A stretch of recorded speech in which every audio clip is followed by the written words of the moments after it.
1 a.m. It's the night before New Year's Eve. Folks in Colorado Springs are gearing up for end-of-the-year celebrations that will usher in a new decade. At a convenience store on the east side of town. Hey, how are you? Good, how are you? Clerk Ricky Holden struggles with an endless stream of holiday revelers. You got a party? New Year's was always a crazy time of the year. You've got people who, frankly, start to pre-party days before the event. It makes it difficult, I think, for anybody who has to deal with the public. Hold on, one sec. Hello? Yeah. Can't do it right now. Ricky was taking care of customers in the store, and as he was ringing up the sale, he hears the thud coming from outside. Scream. He runs out to check.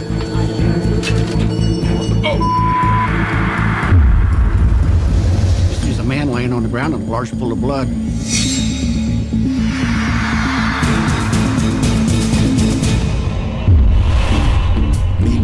At police headquarters, Lt.Joe Kenda and his fellow officers are dealing with their own strain of holiday chaos.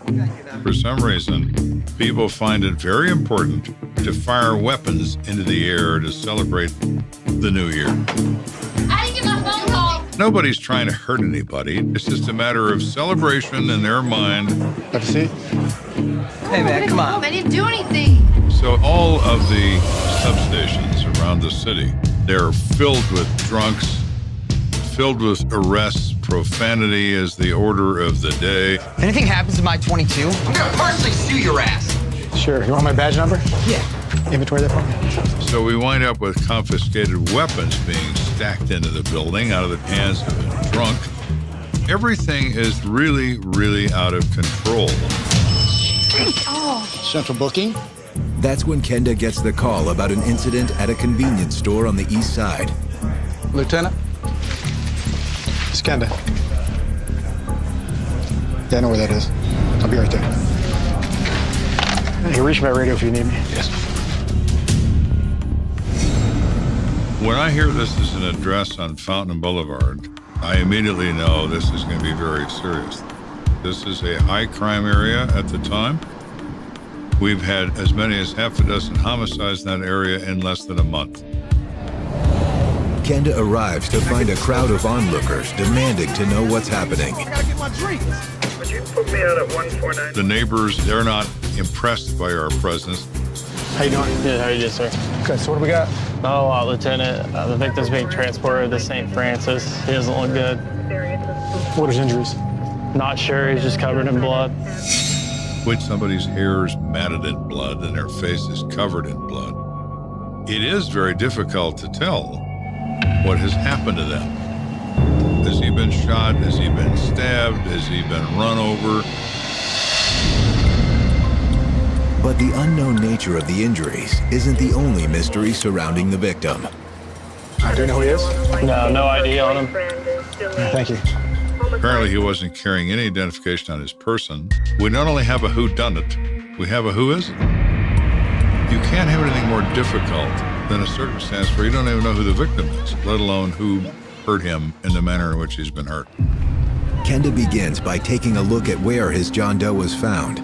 There's a large amount of blood in the parking lot in front of the business.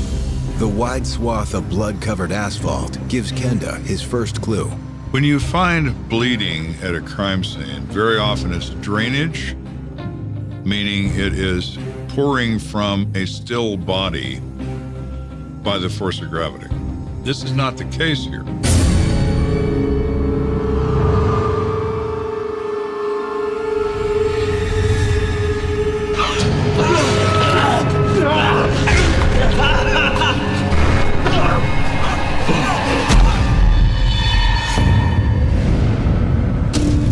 There's obvious smearing and movement going on in the blood.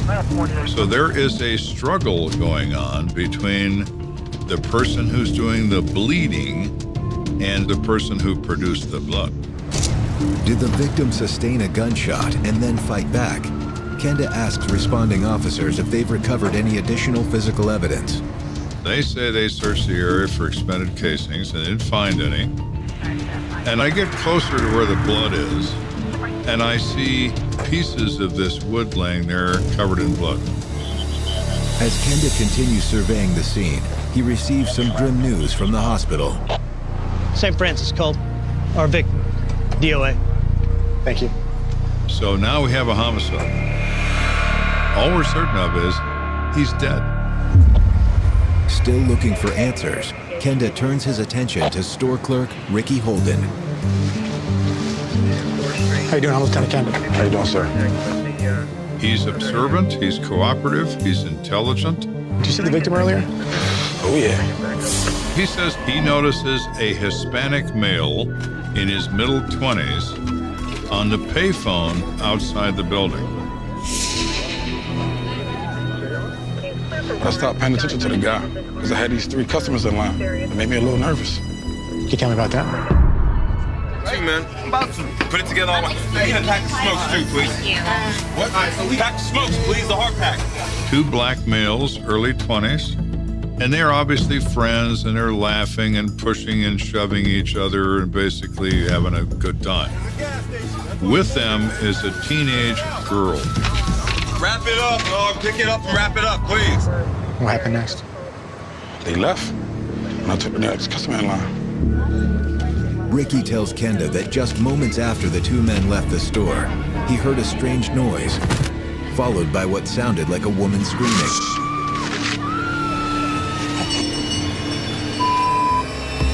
And he looks up in time to see a small white car leave the parking lot at a high rate of speed. He doesn't see who's in it, but he assumes it's the people that just left, the 2 black guys and the white girl. Would you recognize anyone if you saw him again? Oh, yeah. Took a real good look at him. Did you happen to see the license number? Couldn't see it, but I'm pretty sure the car was like gray or whitish. Having information that is a light-colored car is pretty meaningless. What distinguishes it from every other car? It's better than nothing, I suppose, but it's pretty close to nothing. No, I appreciate the help. Thankfully, it's not long before Kenda gets some much-needed help from the most unlikely of individuals. As the investigation is progressing, a lady walks up, kind of stumbling up to the crime scene, and it's obvious she's been drinking, celebrating the New Year's. Hey, somebody has to listen. We look at her and we say, hey, it's a crime scene and it doesn't include you, so hit it. See you later. Then she says something that gets my attention. I saw the plate, the license plate. Get off of me. Hey, Mike, send her through.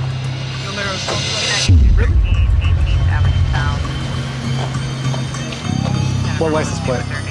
I saw the white car that was speeding off with the people in it. I tried to tell these dudes over here, they don't want to believe me. And she gives us a license plate number with the last 3 digits. The last 3 digits were 114. Now that is huge. You sure that's what it was? Yes. We find a light-colored car with the right kind of people in it that are close to that combination of numbers. We're in business.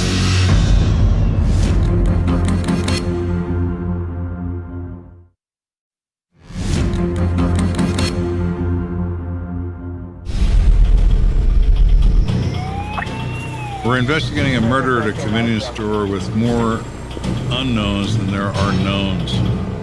We have an unknown victim, we have an unknown cause of death, and we have no way of determining where we can find the only people of interest we're aware of.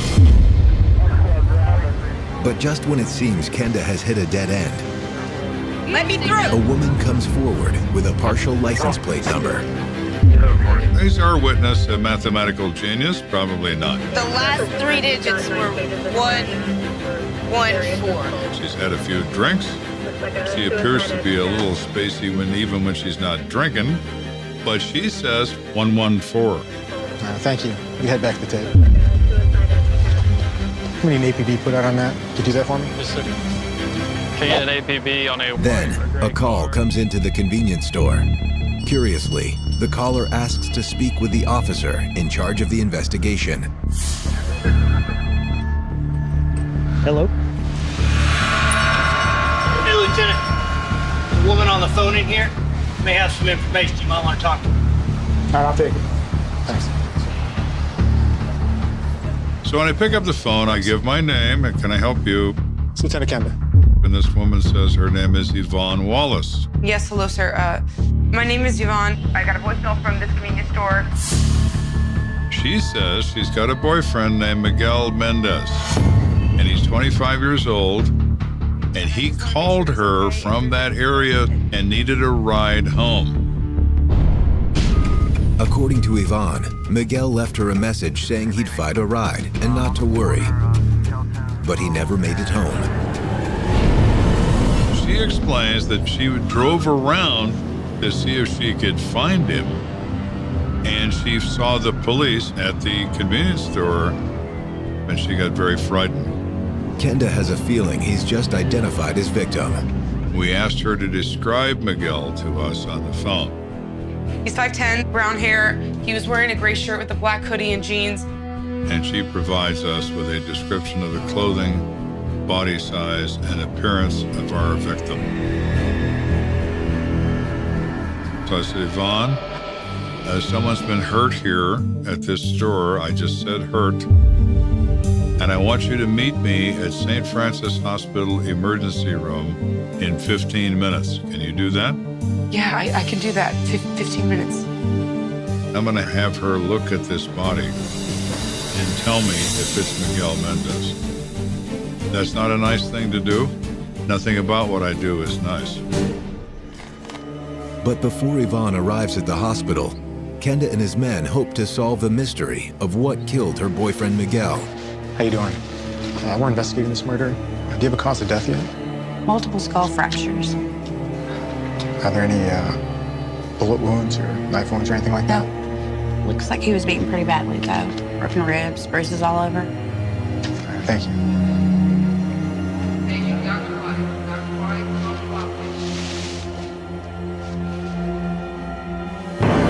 I look at his head. It's obvious he's been struck and beaten with a blunt object. As I look closer, I see splinters of wood in his hair. The splinters remind Kenda of something he saw at the crime scene.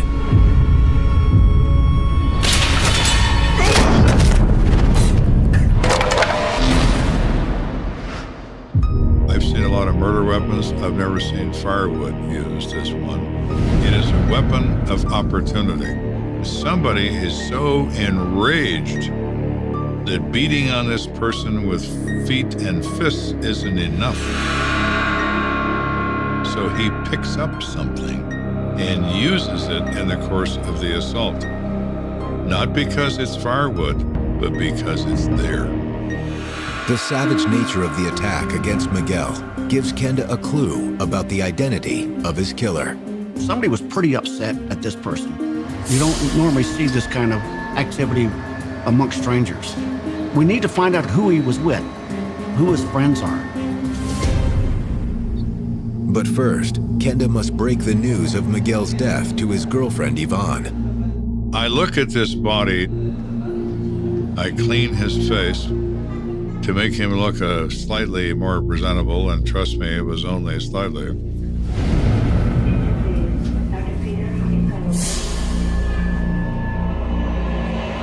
This is Lieutenant Kenda. Yvonne? Yes. The person that was hurt earlier tonight, unfortunately, has passed away. And that's who we have right here. I said, you're about to see something you've never seen. And I'm sorry I have to put you through this, but I'm afraid I must.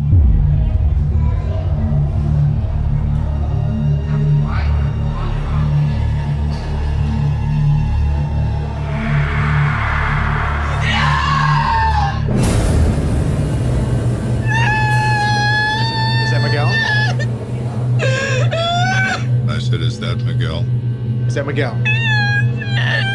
Yes, she screams. Nurse? Hey, nurse in here, please. I call a nurse, and we need to have her looked at.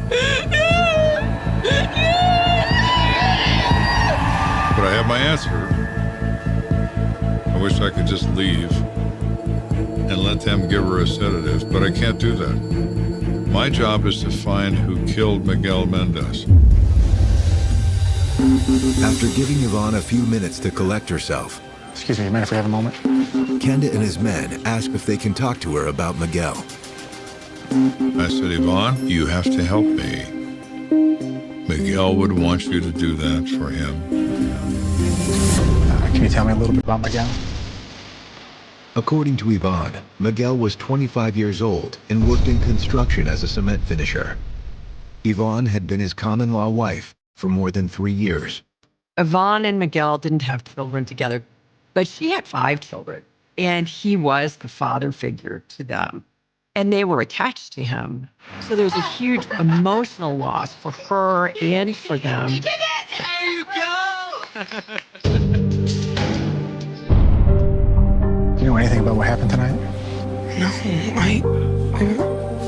we were at the bar and drinking, and everything was fine.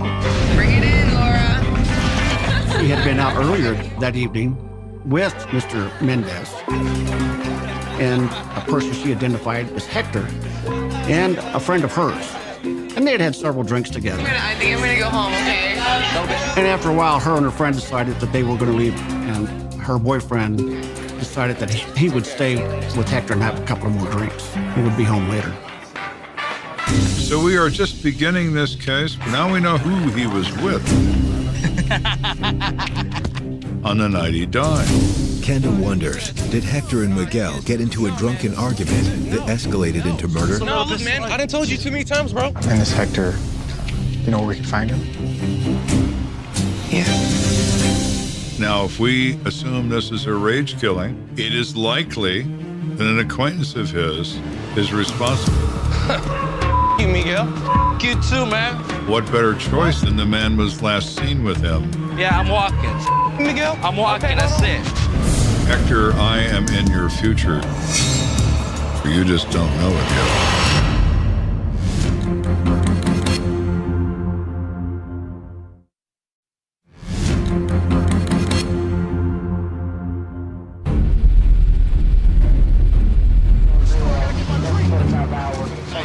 We're investigating the death of 25-year-old Miguel Mendez, who's been savagely beaten to death in the front of this convenience store.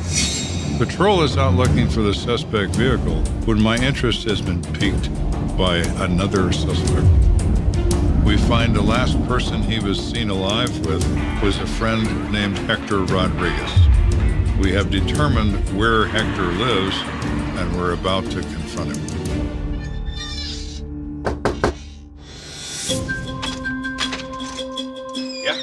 How you doing? I'm Lieutenant Kenda from the Colorado Springs Police Department.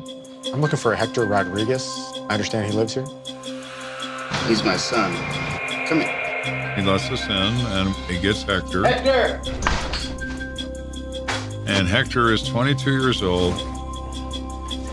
What's going on? I need to talk to you about Miguel Mendez. Do you know him?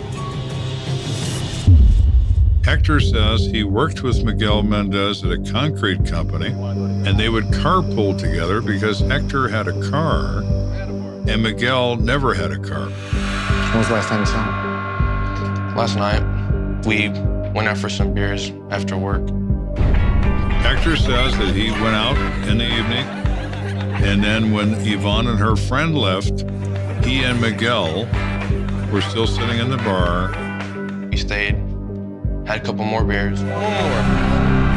Then after a while, Hector decided that he was going to go over to another bar, the Yukon Tavern, to have some cocktails with another friend of his. Y'all have a safe ride home. Thank you. You too. Have a good Happy New Year. Miguel didn't want to go to the Yukon Tavern, so they parted company.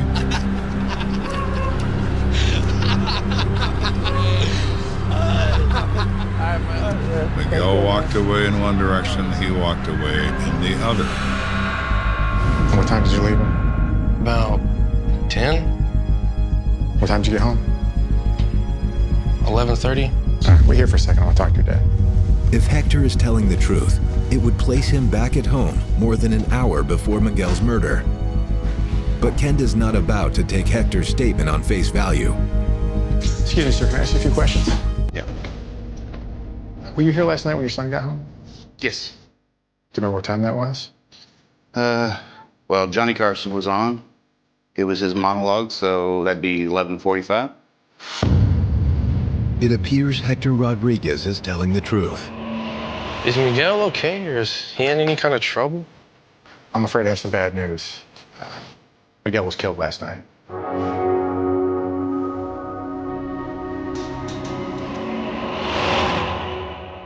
So now Hector goes from being a possible person of interest to no one at all. And we are back to the beginning. Now, detectives' only remaining lead is the white car seen leaving the scene of the crime. As the investigation is going on, information had been put out to patrol officers giving a description of the possible suspect vehicle as well as a partial license plate number. 10 a.m. Officer Dave Fisher is out on routine patrol in southeast Colorado Springs when he hears an APB over his radio. They aired that a small white vehicle was seen leaving the scene, and they gave a license plate number.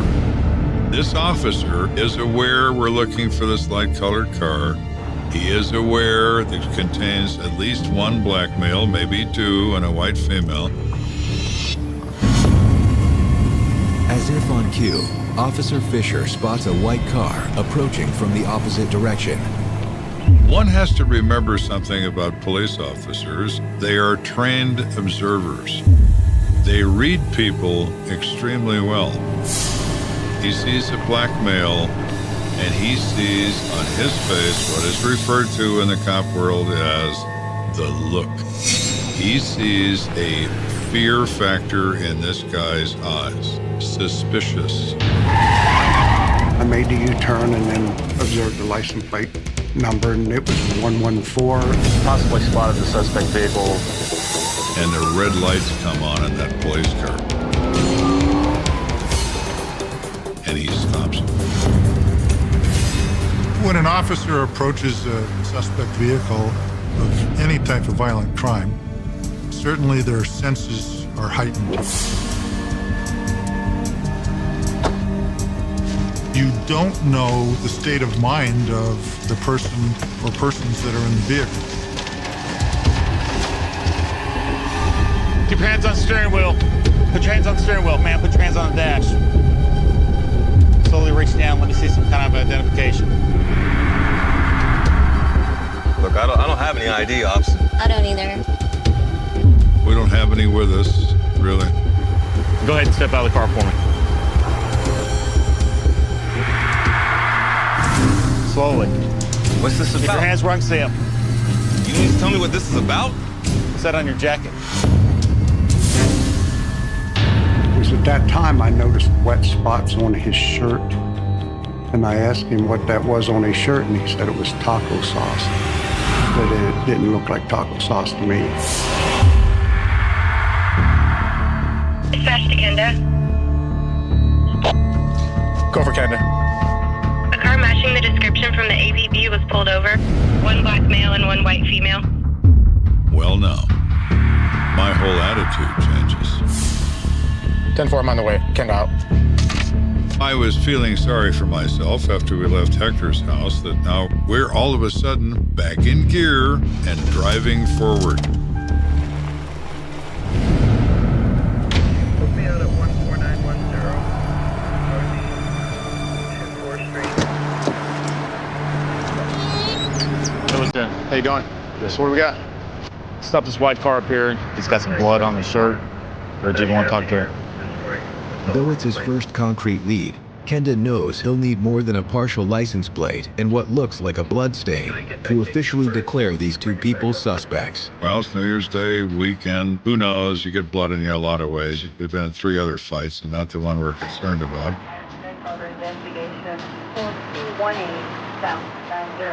I want to make certain we got the right people here. To do that, Kenda reaches out to the crime's initial eyewitness. Ricky Holden told us when we interviewed him at the convenience store that he would be able to identify these people if he ever saw them again. Well, I'm going to give him that opportunity. Half an hour later, Kenda returns with the man who seemingly holds the key to solving the case. I've got Ricky sitting inside the car with the windows up. The girl's in one car, the guy's in another car. And this is make or break. He's either going to get excited and say that's them, or he's going to say it isn't. It isn't going to be maybe.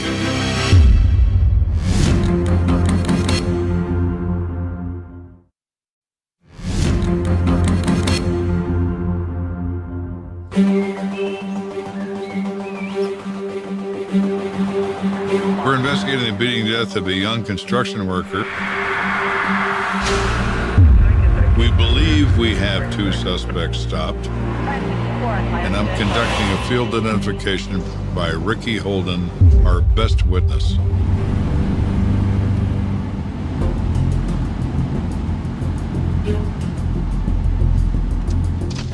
All right, take your time, Ricky. I don't need to take my time. That's them. That's definitely them. There it is. He said the other guy's not with him, but that's the girl and that's the guy, period.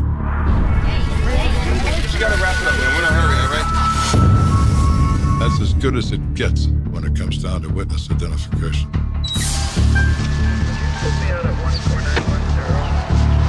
I'll pull him out of the car and cuff him.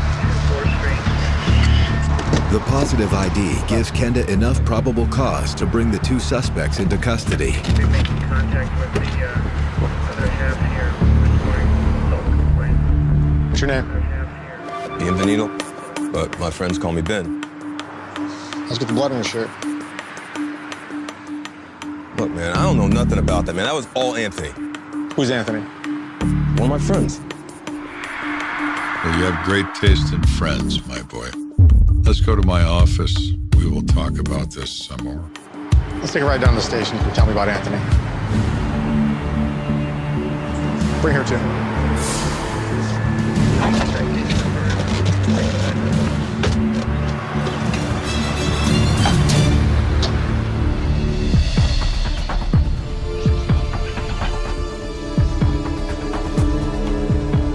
So we get our man into an interrogation room. He is Ben Callwood. He's 19 years old. Why don't you tell me what happened last night, Ben? Who was at this party? That was kind of cool. Ben Callwood tells Kenda that he and his fiancée Jenny had been at a pre-New Year's beer bash, and they left with Anthony to pick up some snacks. Hey, baby. I'm on the corner of Chelton Road. I appreciate it. Let's go, baby. We walk out to the car. All of a sudden, I can't see Anthony. I turn around, I see him arguing with some Mexican dude over there on the side. He sees Anthony pick up a bundle of firewood from in front of the store and strike this guy with it in the head. Hey, come on in. Guys! He says he goes over there and he's going to break them up. And he says that's where he got the blood on him when he tried to separate them. I ran out to go stop Anthony. I was like, look, man, we gotta go and everything. That's how I got the blood on my jacket. Ben Callwood's story gels with the physical evidence. But Kenda isn't sure whether Ben is telling the truth or trying to pin the crime on his friend. Once again, I'm innocent. It isn't me. It's him. He wants to paint himself as a peacemaker, and you know it's not true.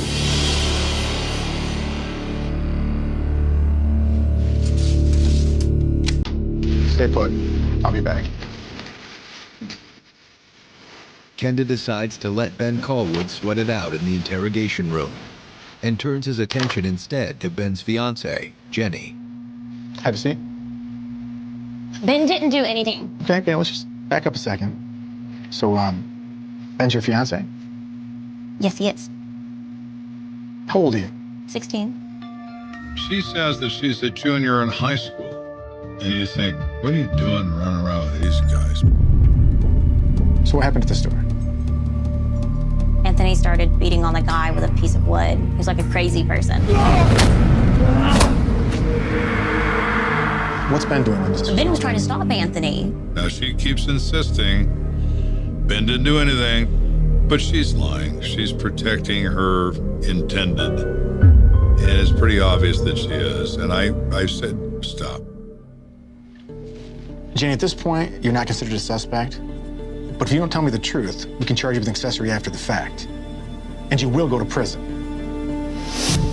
Now, you want to tell me what really happened? Whether or not you get involved in this up to your pretty little neck or whether you don't is going to depend on your answer to my question. Now, what did Ben do? I don't know why you don't believe me. Is the Mexican guy saying that Ben was beating on him too or something? What'd you say? Suddenly, it dawns on Kenda that Jenny doesn't understand the gravity of the situation. You do realize that this guy's dead. They killed him? And her eyes get huge. She looked at me and said, you're kidding. They beat that man to death. I said, no, I don't kid about that, dear. This is a murder.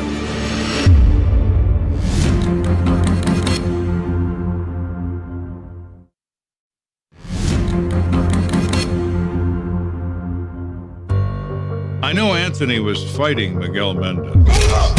I know that Ben was probably participating in it as well. However, his fiancée, Jenny, has been refusing to admit it. You do realize this guy's dead. They beat that man to death. That young man was DOA at St. Francis Hospital from the beating provided by your two companions. Now you understand why we're here discussing this. This is as serious as it gets. Tell me what you saw. Well, I guess Ben did beat the guy a little bit. All right, well, that's close enough for me. For charging purpose, he's a participant in a beating death. All right, you're free to go for now. I've released the girl to the custody of her parents. We're not charging her with an offense. Ben, I'm keeping. Sir, stand up, please. You are under arrest. Ben Callwood is placed under arrest for the murder of Miguel Mendez. I didn't murder anybody. But Kenda's other suspect, Anthony Scott, is still at large. Later that day, a call comes into the precinct with a promising lead. It's Lieutenant Kenda. The caller's name is Rose Garcia. She says she heard about the murder on the news, and on the night in question, she was at a house party. She's at the party and everybody's drinking and people are coming and going. But she specifically remembers two guys laughing. Hey, right? You had to make sure he was down. Bang! Right there, right in front of me. That's what I saw. That's what I saw. And saying they just really screwed a guy up at a convenience store in a parking lot. Boom! I saw that. Boom! I saw that. Homeboy's nose exploded. I was like, what? You saw that. Rose says that she talks to them and their names are Ben and Anthony. Well, isn't that swell? That's exactly who I'm looking for now. Kenda heads straight to the home of the party's hostess, Lisa Schmidt. We think Lisa's going to be able to tell us if Anthony's invited. She probably knows where he lives.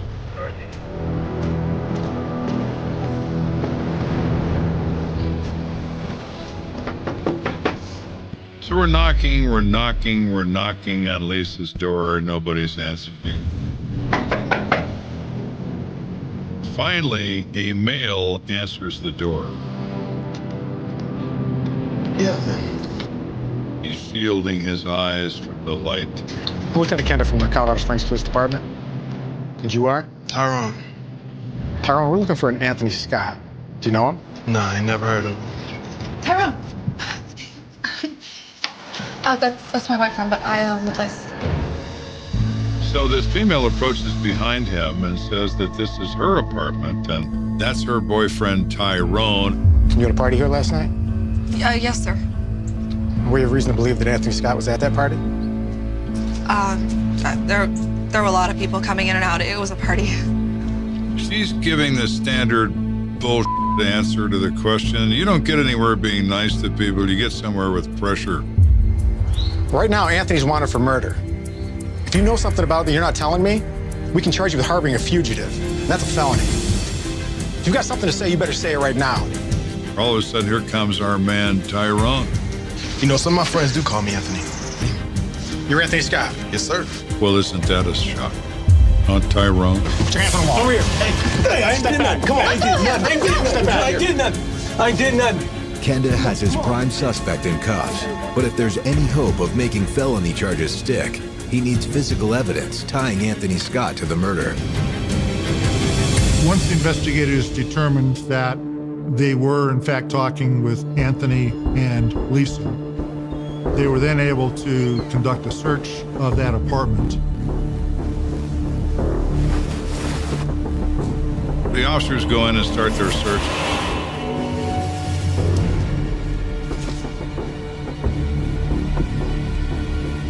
Hey, Lieutenant. What do you got? And within a matter of 5 minutes, they say, come in here and look at this. It's a man's sweatshirt, covered in blood.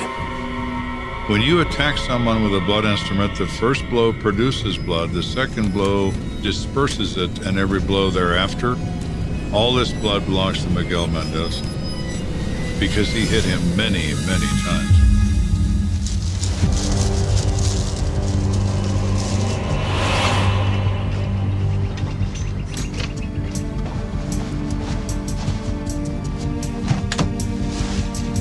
Let me guess.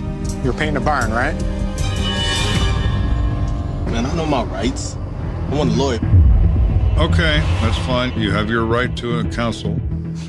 Sure. You know what, Anthony? We really don't need to talk to you. We've got the evidence we need. Even without a confession, Kenda has enough to piece together the tragedy that led to Miguel's death. So, how did this all come to be what it became? Miguel Mendez is out with his friends. We'll get more, babe. We'll get more. Stop being cheap. They are drinking. Is that way? Store is that way? No, it's that way. Oh, that's right. Then everybody sort of leaves it. I'll see you tomorrow. All right, buddy. Take care. So he's alone. Hey, baby. I'm calling to see if you were home. Running, okay? So there he is, standing on the payphone in exactly the wrong place on planet Earth.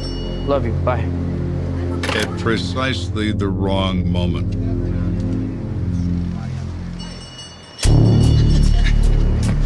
Hey, y'all, can I get a ride down the road? No, man, sorry. Come on, man. It's freezing out here. Hey, man, hey, bro, can I get a ride down the road? No.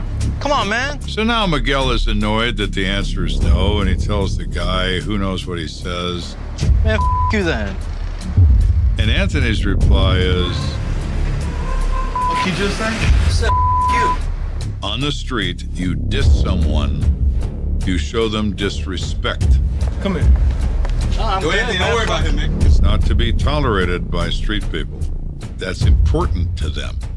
It's not important to anybody else on the planet, but it's important to them. No, I am. Bro. Anthony loses it. Come back. You can almost predict assaults in which alcohol was involved, because alcohol can really lead to violence in a very explosive way. He grabs the first thing he can get his hands on, which is a bundle of firewood, and he whales this guy in the head with it. Miguel, at this point, goes down. And so, Ben, what's Ben doing? He joins in, like in the frenzy of this attack. They are kicking him in the head, kicking him in the chest, punching him on the ground. They get back in the car and they run.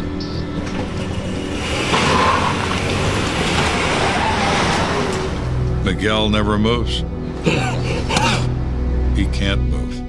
He's busy dying. Ultimately, Anthony Scott pleads guilty to murder, accepting a sentence of 24 years to life. Ben Callwood pleads guilty to being an accessory and is given 8 years. Stranger killings are very unusual and the toughest cases to resolve. It is so tragic because it's so meaningless. We have an entire family of victims, not just one man. A guy wants a ride. That's a death penalty offense, asking for a ride? I guess it depends on who you ask. The trucker hauling produce to Flagstaff later tells deputies he almost missed the car. Just a dark lump on the shoulder, he says, like a rock, like it didn't want to be seen. But he does see it, slows down, sees the driver's side door cracked open, interior lights on, hazard lights dead, sees the back wheel almost kissing the white line where the asphalt meets the dirt. No other cars, no people. Desert stretching out like an empty parking lot to every horizon. He pulls over, steps down from his cab, and everything feels wrong. Emily's Honda is quiet, engine off, keys still in the ignition, driver's door ajar, passenger door closed. On the front seat, a spilled cup of coffee has bled into the upholstery, a dark circular stain still hot in the cool night air. He calls out, expecting a voice, a curse, a sleepy answer. Nothing. The radio is on, faint static between country songs. Her purse is on the floorboard, strap caught under the brake. Her wallet is inside. Cash untouched, ID staring up. On the gravel just beyond the open door, one white sneaker lies on its side, as if someone stepped out of it mid-run. The trucker does what people did in 1994. He walks back to his rig, grabs the CB and calls the highway patrol. Possible breakdown, he says. Possible something. The dispatcher logs the call at 11:07 p.m. 2 patrol officers arrive at 11:24. They sweep the area with flashlights, calling out, stomping through scrub. No skid marks on the road, no sign of impact, collision, struggle. Just that one shoe, that open door, that ugly, creeping feeling in the gut that something bad has just begun. By 1 a.m., the scene belongs to the county sheriff. Yellow tape flutters in the warm wind. Deputies walk the ditch line in 2 tight rows, eyes down, boots crushing brittle weeds. They find nothing. No blood, no footprints that hold in the loose dirt, no drag marks. It's as if Emily Carter stepped out of her car and dissolved into the dry night air. Inside the vehicle, one detail catches a deputy's eye. The dashboard clock has stopped, not flickered, not reset, stopped. Frozen on 10:41 p.m., no explanation. Later mechanics will test the wiring, find no fault, shrug. But in the case file, the photograph of that clock sits like a silent accusation. Back in town, the phone calls start. First to Emily's parents, then to her younger brother, then to the diner. Have you seen Emily? Did she leave with anyone? Did she say she was going somewhere else? The answers are always the same. No, no, no. Her manager remembers her joking about watching late-night TV. Her coworker remembers her complaining about the heat. Her last table remembers her smile and the way she refilled their coffee without being asked. Ordinary details. No sign that within an hour she would be a mysterious disappearance in the morning paper. By sunrise, Red Hollow is awake and afraid. Patrol cars cruise slowly down every street. Volunteers gather at the high school gym, folding tables loaded with donuts, coffee, and photocopied flyers bearing Emily's yearbook photo. Search teams fan out toward the dry riverbed, toward the low hills, toward the abandoned quarry everyone's parents warned them about. They pick through the desert like surgeons, careful, methodical. The first day ends with nothing but sunburns and exhaustion. The second day is worse. Every hour that passes without a trace is another nail in the coffin of hope. The media arrives on day 3. News vans roll in from Phoenix. Reporters in crisp shirts standing in front of sagging barbed wire fences, turning Red Hollow's fear into primetime drama. Lines crawl across the bottom of TV screens. Young woman vanishes on Arizona highway. Desert mystery. Possible foul play. At the center of every shot, the empty stretch of Highway 17 and the spot where Emily's car once sat, now just a scar of tire tracks in the dust. The narrative builds itself. Remote town, isolated road, missing girl, no answers. For investigators, every lead feels like a lifeline. They pull video from gas stations along the highway. They interview night shift clerks. They set up roadblocks, stopping every car that passes after midnight, asking the same questions over and over. Did you see a blue Honda? Did you see a young woman walking alone? Did you pick anyone up? Most people shake their heads, eyes wide, eager to get past the checkpoint and away from the fear. One man claims he saw a hitchhiker near mile marker 213. Dark hair, maybe her, maybe not. Another swears he heard a scream that night carried on the wind. None of it sticks. The first real suspect appears almost too conveniently. An ex-boyfriend, older by a few years, history of bar fights, quick temper. He and Emily broke up 6 months earlier after what friends describe as a bad night in the diner parking lot. Detectives bring him in, sit him under fluorescent lights, let the silence do half the work.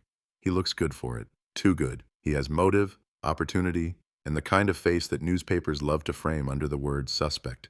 But he also has an alibi, a time-stamped receipt from a pool hall 2 towns over, witnesses who remember him arguing over a game, security cameras showing him still there at 11:30 p.m. The timeline doesn't bend. The ex-boyfriend walks out, eyes hard, reputation ruined, case file still empty. Weeks pass, rumors multiply. Some say a trucker snatched her, dumped her body across state lines, a ghost in the endless interstate system. Others whisper about a secret boyfriend, about drugs, about a double life. The most persistent rumor is the strangest, that Emily had been afraid of someone, that she'd mentioned a car that keeps following me to a coworker one night, half joking, half not. The coworker only remembers this after the second week when the town is already deep in paranoia. She can't remember the exact words, she can't remember the car, only the shadow of a conversation, heavy with hindsight. Inside the sheriff's office, the investigation thickens and then hardens like cooling concrete. Evidence bags pile up. Hairs from the car upholstery, fibers from the sneaker, fingerprints wiped from the door handles and steering wheel, smudged and overlapping, belonging to family, friends, customers. Nothing foreign, nothing that screams stranger. The FBI consults but doesn't take over. No ransom note, no clear interstate angle. The case stays local, trapped inside manila folders and overworked deputies' calendars. Then, in late summer, the desert gives up something. A hunter, walking awash 20 miles from the highway, smells something sweet and rotten tangled in mesquite. At first he thinks it's a dead coyote. Then he sees cloth, white, torn, a shoe lying half buried in sand, not the same as the one found by the car. The deputies respond. They know before they see the remains. The location doesn't make sense. The distance is wrong. The terrain is rough. How does a 22-year-old woman with no car, no water, no footprints leading in or out end up here? The medical examiner calls it what everyone expects, homicide. The desert has stripped away details, but the bones tell a story of trauma to the skull, injuries inconsistent with a fall. There are no defensive wounds that can be clearly read, no weapon found, no fibers, no foreign DNA that can be identified with 1994 technology. Emily's parents bury what's left of their daughter on a hot September morning. The funeral is so crowded the church's old floorboards creak under the weight of grief. Outside, reporters stand behind a thin line of tape, cameras off but notebooks open, waiting for a quote, a tear, a soundbite. After that, the story slides from front page to second page, from nightly lead to a 30-second update after the weather. The words change. Desperate search becomes ongoing investigation, then no new leads, then nothing at all. The case file grows thicker, but not deeper. Every year, on the anniversary, there's a brief mention, a photo of Emily, frozen at 22, a plea for information, a number to call. The world moves on. Red Hollow does not. Parents start locking doors. Girls carry pepper spray on keychains. People look twice into their rearview mirrors on the drive home from the diner. Time does something strange to a story like this. It blurs some edges and sharpens others. In 1994, it's a breaking news mystery. By 2004, it's a cold case, a phrase that sounds clinical, almost clean, until you remember it means nothing but heat has ever touched the truth. Detectives come and go, sheriffs lose elections, evidence boxes are shifted from one storage room to another, labels fading, cardboard sagging under the weight of unanswered questions.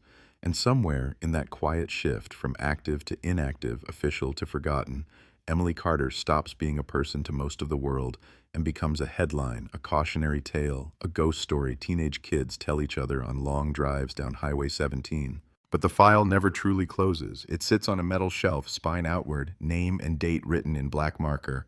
Carter, Emily, April 1994. And one day, years later, a younger detective, raised on crime shows and new technology, pulls it down, wipes the dust from the cover, opens it, and feels the weight of the desert press in. He sees the photographs. The clock frozen at 10:41.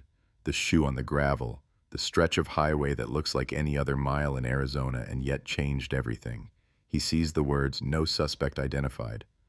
Cause of death, blunt force trauma. Case status, unsolved. So when the alert eventually flashes across phones and televisions, when anchors lean in and say, after 30 years, an arrest in the Emily Carter murder, when those words hit the people of Red Hollow like a long-delayed thunderclap, it sounds like closure, like justice, like an ending. Arizona, 1994, cold case solved. Arrest shocks community. But that headline is only the opening shot, because behind it, buried in 3 decades of fear, silence, and shifting sand, lies a story that refuses to stay neatly solved, a story that began with a girl on a dark road and a car that never made it home.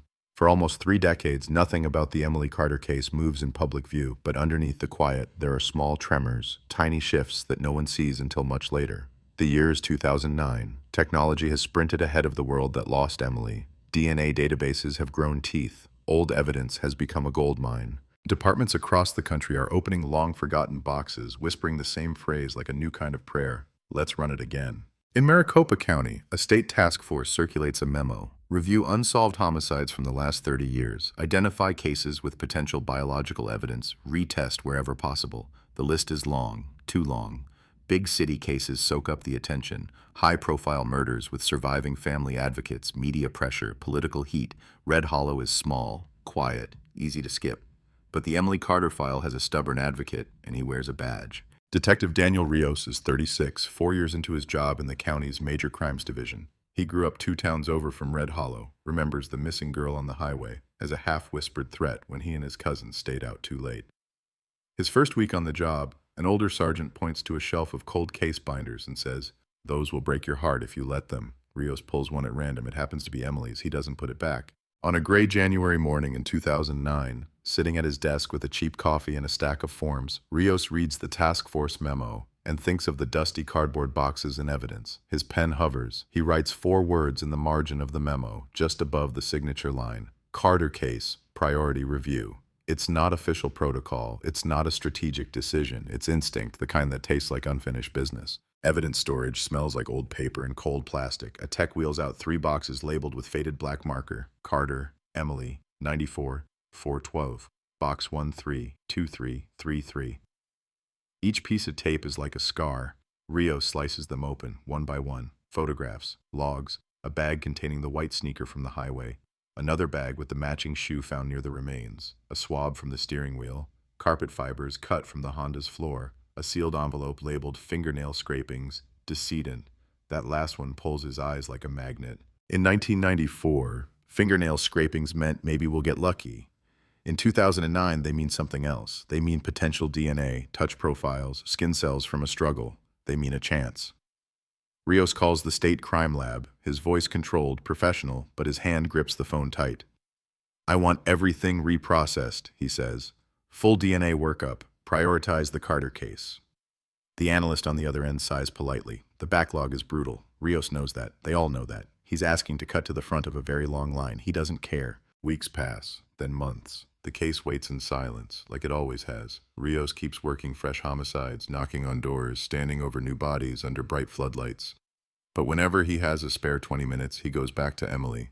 He rereads witness statements, maps sightlines along Highway 17, traces the possible routes from the abandoned Honda to the wash where her remains were found. He drives it too, more than once, late at night, windows down, radio off, listening to the same wind that blew through that night in 1994. The route makes no sense. The wash is too far, too rough, too hidden, no footprints recorded, no tire marks preserved. If a killer drove her there, how did they leave no trace? If she walked, how did she survive the distance long enough to die from blunt force trauma, not exposure? The puzzle sits there, smug and unsolved, every piece making the others look wrong. The call from the lab finally lands on a Tuesday at 3:12 p.m. Rios is in the middle of typing a report when his desk phone rings. He almost lets it go to voicemail. He doesn't. The analyst's voice is different this time, tighter.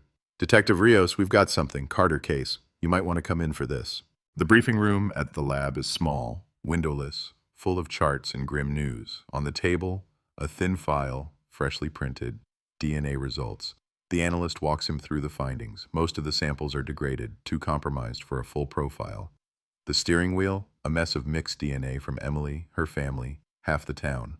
The floorboard, same story. The sneaker, only Emily, but then there's the fingernail scrapings. Under magnification, under new protocols, the scrapings yield a partial male DNA profile, not enough to stand alone in court, enough to search, enough to compare. In 1994, it would have been the end of the road. In 2009, it's a beginning.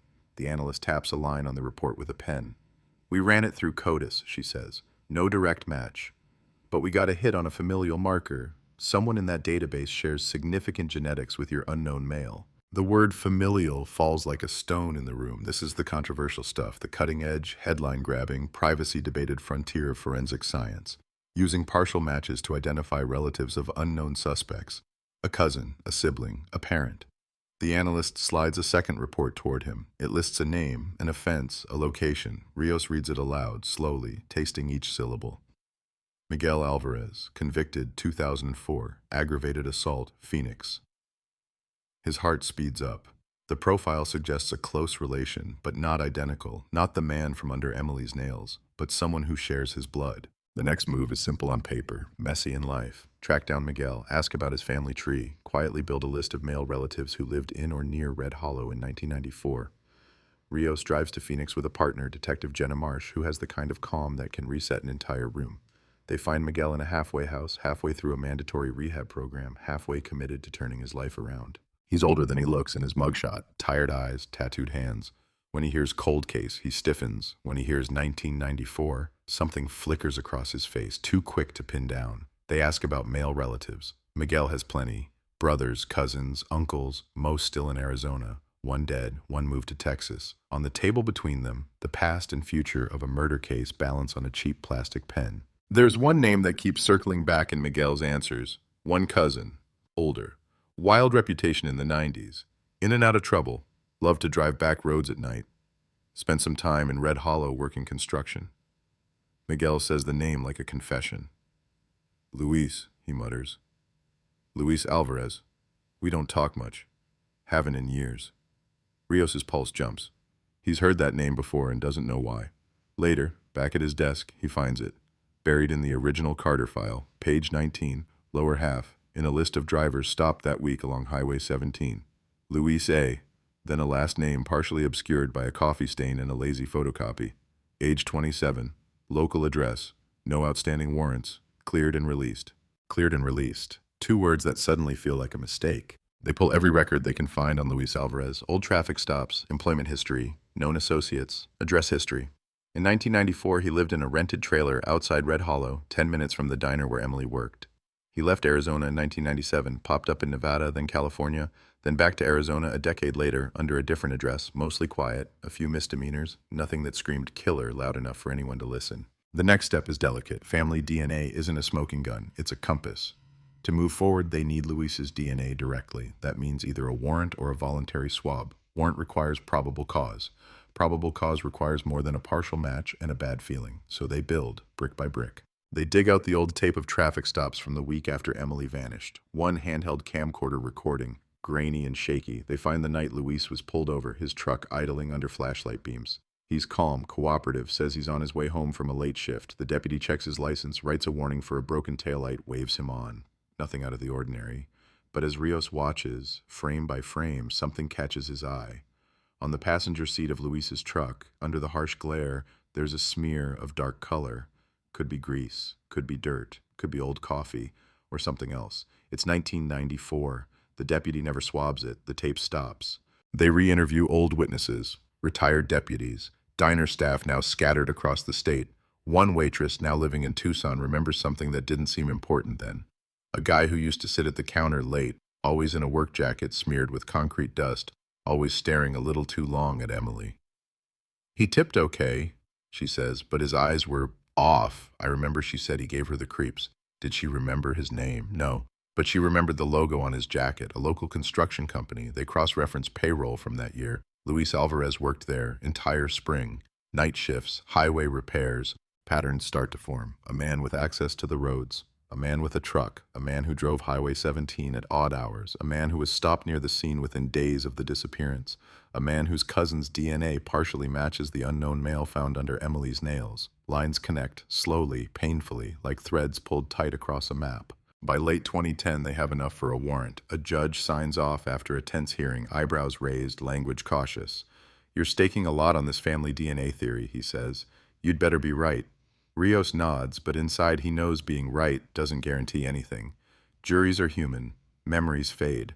12 strangers in a box can undo years of work in a single afternoon. Still, he takes the paper, he makes the call, a team is assembled. They find Luis Alvarez living in a small stucco house on the outskirts of Glendale. He's 50 now, thicker around the middle, beard gone gray at the edges. When detectives knock, he opens the door halfway, chain still on, eyes wary. They identify themselves, explain the warrant, ask him to step outside. He laughs once, short and sharp. This about some old ticket, he asks. I paid all my fines. It's bravado, thin armor. They swab his cheek on the front porch. The sun is brutal. A dog barks 2 houses down. It feels almost mundane, this tiny act that might crack open a 30-year mystery. Luis cracks jokes, asks if the cameras are hidden somewhere. You got the wrong guy, he says. I don't even know what this is about. They don't answer. They don't have to. He knows enough to be afraid, even if he doesn't show it. The sample goes to the lab. The waiting begins again. Days stretch. Nights drag. Rios checks his phone too often, feels his stomach clench every time it buzzes. The crime lab is cautious. They rerun everything twice, 3 times, cross-check, validate, eliminate the possibility of contamination. They know what a match would mean. They know what a false positive would destroy. The result arrives in a single sentence buried in a paragraph of technical language. The DNA profile obtained from the buccal swab of Luis Alvarez is consistent with and matches the partial male DNA profile recovered from fingernail scrapings of victim Emily Carter within accepted statistical significance. Rios reads it once, twice. The words blur. His chest tightens. It's there. The link, 30 years of desert silence, bridged in an instant by a string of nucleotides. The arrest happens fast after that. Headlines have not yet caught the scent. This is still quiet, still fragile. Deputies roll up in unmarked cars at dawn, just as the sky breaks pale over the neighborhood. Luis steps outside in a t-shirt and jeans, trash bag in one hand. He doesn't see them until they're already moving. Luis Alvarez, a voice calls out. You're under arrest for the murder of Emily Carter. The bag drops. Garbage spills across the driveway. Coffee filters, empty cans, the debris of an ordinary life about to be erased. He doesn't fight, doesn't bolt, just stands there, hands loose at his sides, eyes flicking from one badge to another like he's searching for a familiar face and not finding one. That was a long time ago, he says quietly, almost to himself. The words hang in the air, strange, chilling. No one asked him about when. No one mentioned a year. The cameras aren't here yet, but when they arrive, when the booking photo hits the wires, when the charge is typed onto the public record, the story ignites. A push notification flashes across screens. Arizona 1994 cold case cracked. Suspect arrested in decades-old highway murder. TV anchors lean forward, voices low and urgent. Breaking tonight, they say. An arrest in a haunting cold case that has tormented an Arizona town for almost 30 years. They show her face again. Emily, 22, frozen in time. They show his face beside hers, older, heavier, gaze hard. The narrative writes itself. Predatory older man, young victim, digital justice chasing down an analog crime. In Red Hollow, phones ring nonstop. Emily's parents, older now, hair white, backs bent by years of grief, sit in their living room as local news vans crawl up their street. Microphones appear at their door. How do you feel knowing there's finally been an arrest? A reporter asks. The word finally lands like a weight. Emily's mother stares at the camera, eyes damp but steady.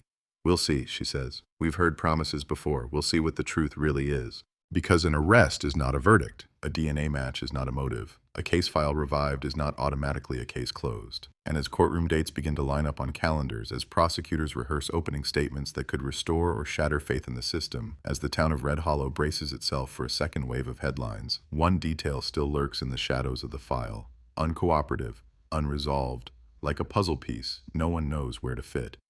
The stopped clock in the Honda, frozen at 10:41 p.m., still stares from its photograph, asking the same silent question it did in 1994. What exactly happened in those missing minutes on that dark stretch of highway, and how many of the answers will never see the light? The first time Luis Alvarez sits in an interview room with the door closed and the camera light red, he looks less like a monster and more like a man who has never expected his past to circle back with handcuffs on. Cinder block walls, fluorescent buzz. A metal table bolted to the floor. He leans back in his chair, arms crossed, mouth pulled into a half smirk that doesn't reach his eyes. The mirror in front of him hides Detective Rios and a deputy behind its dark glass. Their reflections faint, their focus sharp. The tape starts with a click. Date, time, case number. The room is suddenly a stage. Across from Luis sits Rios, a man who has carried Emily Carter's file around long enough to feel like he knows the shape of her absence by heart. He slides a bottle of water across the table. "You remember why you're here," he says, voice calm, level, almost gentle. Luis shrugs. "You're the one who drove me," he replies. "You tell me." They don't say her name at first. They talk about 1994, about Red Hollow, about construction jobs and night shifts, about Highway 17 and the diner with the buzzing neon sign. Luis answers easily, sometimes too easily. Yes, he worked there. Yes, he drove that route. Yes, he might have stopped for coffee. "Everybody stopped there," he says. "Place was open late. Good pancakes." His gaze slides away when he says it, aiming just past Rios' shoulder, as if watching an old life projected on the wall. The conversation circles. "Where were you that night? Who were you with? Did you ever meet a waitress named Emily?" Luis taps his fingers on the table in a restless rhythm. "I met a lot of people," he says. "I don't remember every waitress from 30 years ago." Rios doesn't push yet. He lets the silence build, lets the hum of the air vent fill the room. On the other side of the glass, the deputy scribbles notes, the pen scratching like a tiny metronome. Then Rios slides a photograph onto the table, not of Emily alive, not of the crime scene. A close-up of a lab report, cropped tight on a single sentence, the DNA match highlighted in yellow. "We pulled this from under her fingernails," he says, the first time her presence occupies the room. "We pulled you out of her last fight." The rhythm under Luis's fingers stops. His jaw sets. For the first time, the smirk cracks. DNA is a strange kind of ghost. It has no voice, no memory, but it points, it accuses, it draws a line between two people who may never have spoken. Luis stares at the page, face unreadable. "I worked that highway," he says slowly. "I touched a lot of people's trash, guardrails, tools. You can't say how something got there. You don't know. Your magic science isn't perfect." The words come out rehearsed, like he's heard them on television, like he's been thinking about them for longer than he's willing to admit. Rios leans forward, elbows on the cold metal. "You're right," he says. "Science isn't perfect, but it's consistent, and it says you and Emily Carter came into contact. It says she scratched you, or you scratched her, or you were close enough for skin to scrape skin while she was still alive and fighting." He doesn't raise his voice. He doesn't need to. The weight is in the certainty. The interview stretches for hours. They go over his history in Red Hollow. They pull up the old traffic stop video on a laptop and spin it around so he can see his younger self, grainy and restless behind the wheel. "You remember this night?" Marsh asks, joining the interrogation, voice cool. "Deputy pulled you over near mile marker 208, less than 10 miles from where her car was found." Luis squints at the screen, shakes his head. "I got pulled a lot," he says. "Cops never liked my face. You all look the same to me. It's a dance." Question. Deflection. Evidence. Denial. Once, when they push too hard, he flares, slams his palm on the table hard enough to rattle the water bottle. "You want me to say I did it so you can close your pretty file," he spits. "You want a villain. Go draw one. I didn't kill anybody." The sudden anger doesn't last. It burns out fast, leaving behind exhaustion. His shoulders sag. He rubs his eyes with the heel of his hand. The camera keeps rolling. Outside that small room, the story is already moving faster than anything happening under the fluorescent lights. News helicopters circle the courthouse. Commentators fill afternoon slots with phrases like "landmark use of DNA technology" and "finally closure for a haunted town." Crime shows call the case a triumph of persistence. They replay the side-by-side of Emily's photo and Luis's mugshot until the images start to feel like fixed symbols rather than two complicated lives that collided on a road neither of them will ever leave behind. In Red Hollow, the mood is split straight down the middle. Some residents call it justice delayed but not denied. They toast the detectives at the bar, slap Rios on the back when he stops by for interviews, talk about finally being able to sleep. Others keep their joy guarded, brittle around the edges. They remember false leads. They remember the ex-boyfriend everyone was sure about until the evidence said otherwise. They remember rumor turning to fact on nothing but repetition. The phrase, "they got him," floats through town on coffee steam and convenience store aisles. The phrase, "we'll see," trails right behind it. Emily's younger brother, Mark, is no longer a boy. He's in his 40s now, lines around his eyes, a job in Phoenix, a life built around an empty space at the center. Reporters swarm him outside his apartment complex the day the arrest becomes public. Cameras flash. Someone shouts, "Do you forgive him?" He stares past them, jaw tight. "I don't even know if he's the one," he says. "Ask me after a jury decides. Ask me after he talks. Ask me after someone tells me what actually happened to my sister on that road." It doesn't make a clean soundbite. They run it anyway. Back in the interview room, Rios shifts tactics. They move away from 1994 for a moment. They talk about Luis's life after. The moves, the odd jobs, the nights alone in motels with flickering TVs. You ever think about that girl? Marsh asks suddenly, the question bare. The one who disappeared. You were there. You had to have seen the flyers. Luis laughs, but the sound is thin. Everybody thought about that girl, he says. You couldn't buy a pack of smokes without her picture staring at you. What do you want me to say? Of course I saw her face.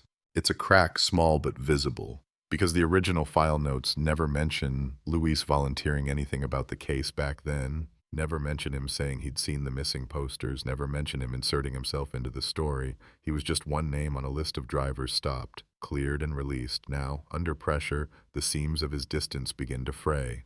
Rios slides another photo across the table. This time it's the desert wash where her remains were found, dry brush and bone-gray sand under a sky that looks almost indifferent.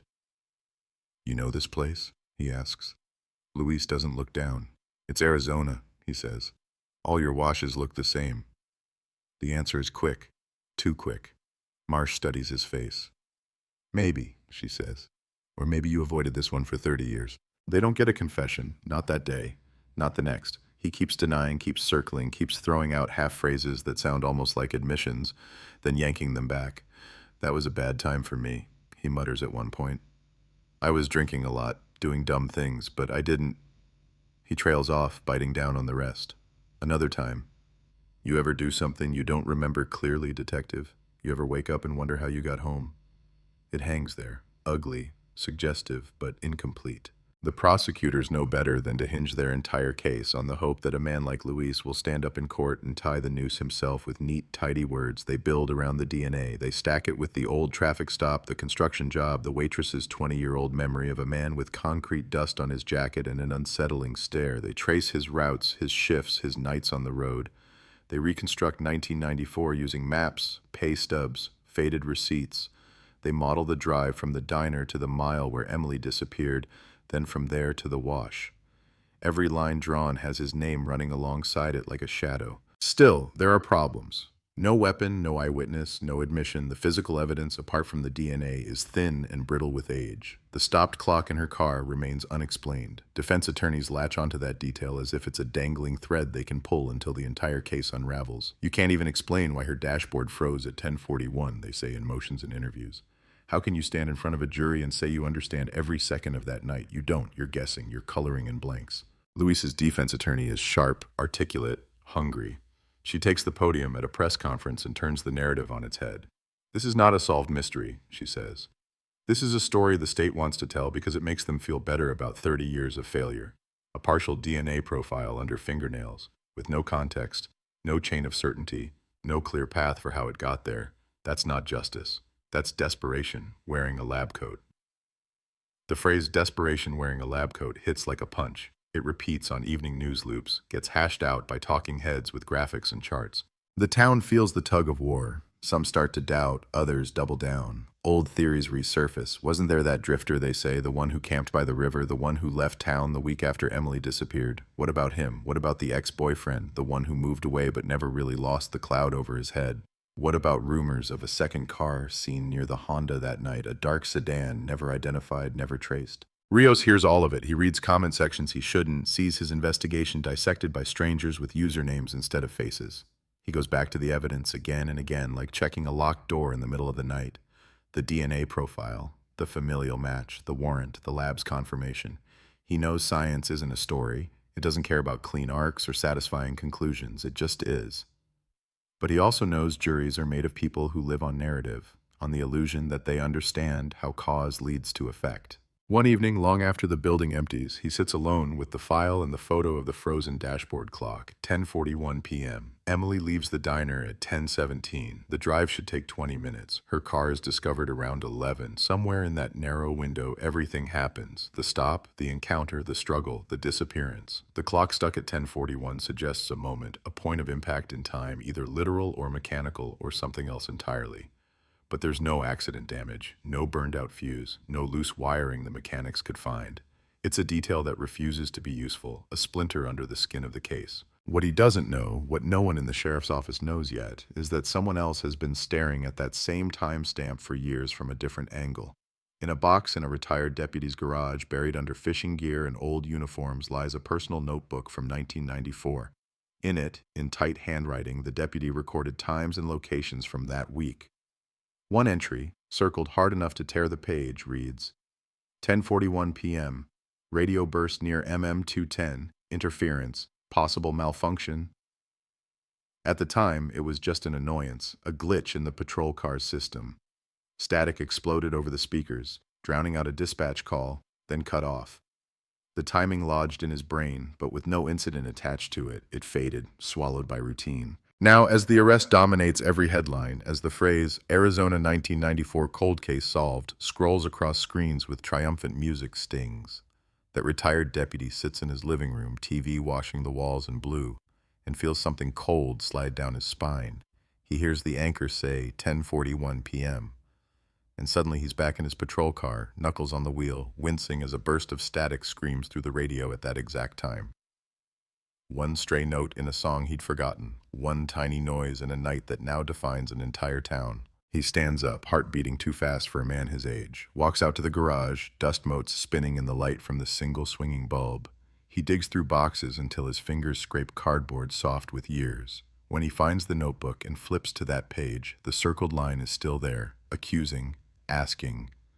10:41, radio burst, interference, possible malfunction. His own handwriting stares back at him like evidence. Outside, the neighborhood is quiet. Inside, the weight of time shifts ever so slightly, in a direction no one in Red Hollow is prepared for, because a case that looks clean on camera rarely is in the dark. And the moment you stamp the word solved on a story built on missing minutes, every unanswered noise in the night starts to sound like doubt. The notebook doesn't look like much, spiral-bound cover peeling, pages yellowed at the edges. But when the retired deputy carries it into the sheriff's office the next morning, it feels heavier than any file he handed in when he turned in his badge. His name is Tom Willis, 68 years old, hair gone thin and white, uniform replaced by a windbreaker that hangs loose on his frame. He steps through the glass doors with the stiff gait of a man who's been rehearsing this walk all night. The receptionist recognizes him because in a town like Red Hollow, former lawmen don't vanish, they just move to a different table at the diner. "Morning, Tom," she says, smiling. He doesn't smile back. "Need to talk to whoever's running the Carter case," he says. "Now, if he's got a minute." There's a tone in his voice that cuts through routine. She picks up the phone. Detective Rios is in his office, surrounded by trial prep, witness lists, chain of custody charts, photographs taped to corkboard, the skeleton of a prosecution that the state hopes will stand up under the lights of a courtroom. When the knock comes, he calls "come in" without looking up. He expects another reporter, another request he'll decline. Instead, he gets history. "Detective," Willis says, stepping inside. "You don't know me, but I know your case." Rios looks up, takes him in, sees the old badge ghosting in the way he stands. They shake hands. The grip is firm, cooler than expected. "Have a seat, Mr. Willis, Tom Willis. Worked patrol out here from 85 to 99. I was on duty the week that girl went missing."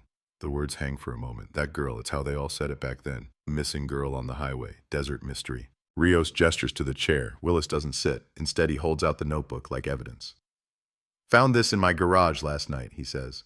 "Been thinking about something ever since your big arrest hit the news. Couldn't sleep. Figured I'd better bring it in before I talk myself out of it." The detective takes the notebook, flips it open. The handwriting is compact, functional, rows of timestamps and locations, the obsessive detail of a younger man who thought every minute on the clock mattered enough to record. There it is, mid-page, April 12th, 1994, 10:41 p.m. Circled, underlined, the ballpoint ink burned into the paper. Radio burst near MM210, interference, possible malfunction. Rios feels something tighten in his chest. "You remember this?" he asks quietly. Willis sinks into the chair now, like the memory has taken some of his weight. "I remember the noise," he says. "Driving north alone, slow night. Then bang, static so loud I thought my eardrum blew. Lasted 3, maybe 4 seconds. Then nothing. Clear as a bell after. Logged it, like we were supposed to. Dispatch said they didn't see anything wrong. We all moved on." "Why circle it?" Marsh asks from the doorway. She's been listening just long enough to catch the tone shift. She steps in, closes the door behind her. Willis shrugs, a small, helpless motion. "Because of the time," he says. "I looked at the dash when it happened, 10:41. Then, later that night, we get the call about the car on the shoulder, mile marker 213. Took statements, wrote reports, backed up the highway guys. Little things stick in your head. I always thought, what are the odds? Noise on the radio, car on the side of the road, same stretch, same night, same minute, burned into my brain. But nobody asked, and the case went wherever it went. He nods toward the thick file on Rios's desk. The detective flips back through the original report logs, the ones he's read 100 times. There is a mention of a radio hiccup on one page, written by a different deputy, dismissed as equipment. No one tied it to a specific minute. No one connected it to the clock in Emily's car, frozen at 10:41.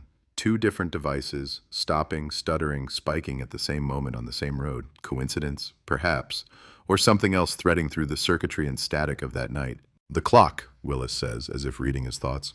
I saw that in the paper yesterday. Said her dash froze at 10:41. That's when it slammed into me. I heard that time again in my head like someone shouted it.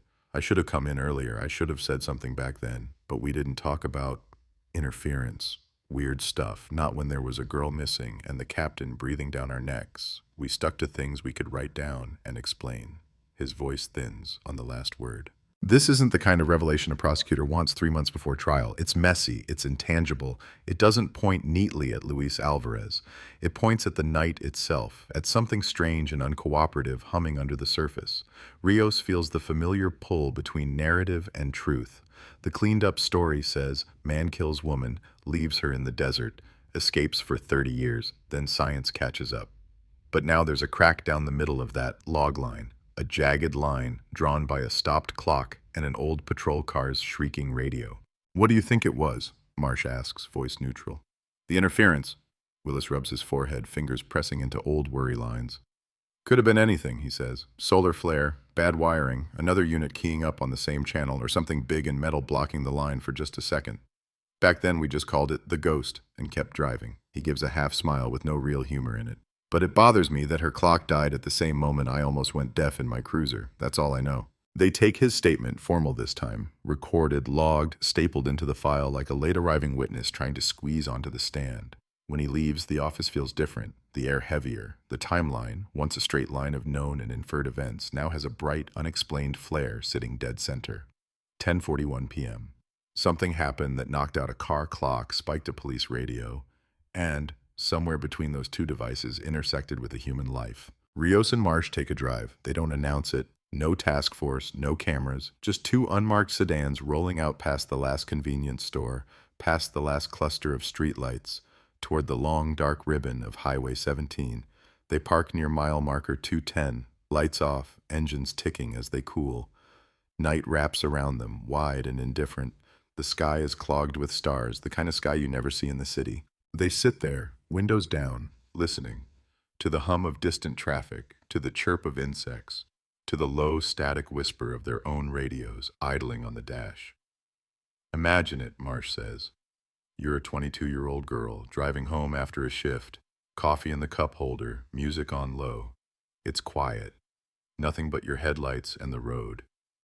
Then something hits, lights flicker, radio screams, clock dies. You pull over because suddenly you don't trust your car anymore. You open the door. She lets the scenario hang, a ghost forming in the dark. Or, Rios says, someone forces you over, flashes their high beams, tailgates. You think it's a cop or a truck that's not going to let you breathe. You move onto the shoulder. You open the door to say something, to wave them past. At the same moment, something in the electrical system shorts out. Time of death for the clock, 10:41. He drums his fingers on the steering wheel, a nervous staccato beat. But the radio thing still bugs me. They check with the radio tech, now retired, living 3 towns over. He remembers weird spikes on that stretch of road back in the 90s. We chalked it up to terrain, he says over the phone. Some places just hate signal, but yeah, that night, I remember the complaint. One of your cars screamed loud enough to light up the whole board. Then it went normal. No error codes. I replaced the unit a week later just in case. That unit, like the Honda, is long gone, scrapped, replaced by newer, smarter systems. The prosecutors listened to all of this with tight faces. Interesting, one of them says, the word stretched until it sounds almost like inconvenient. But unless the interference walked into the desert and hit her in the head, this doesn't change who left DNA under her nails.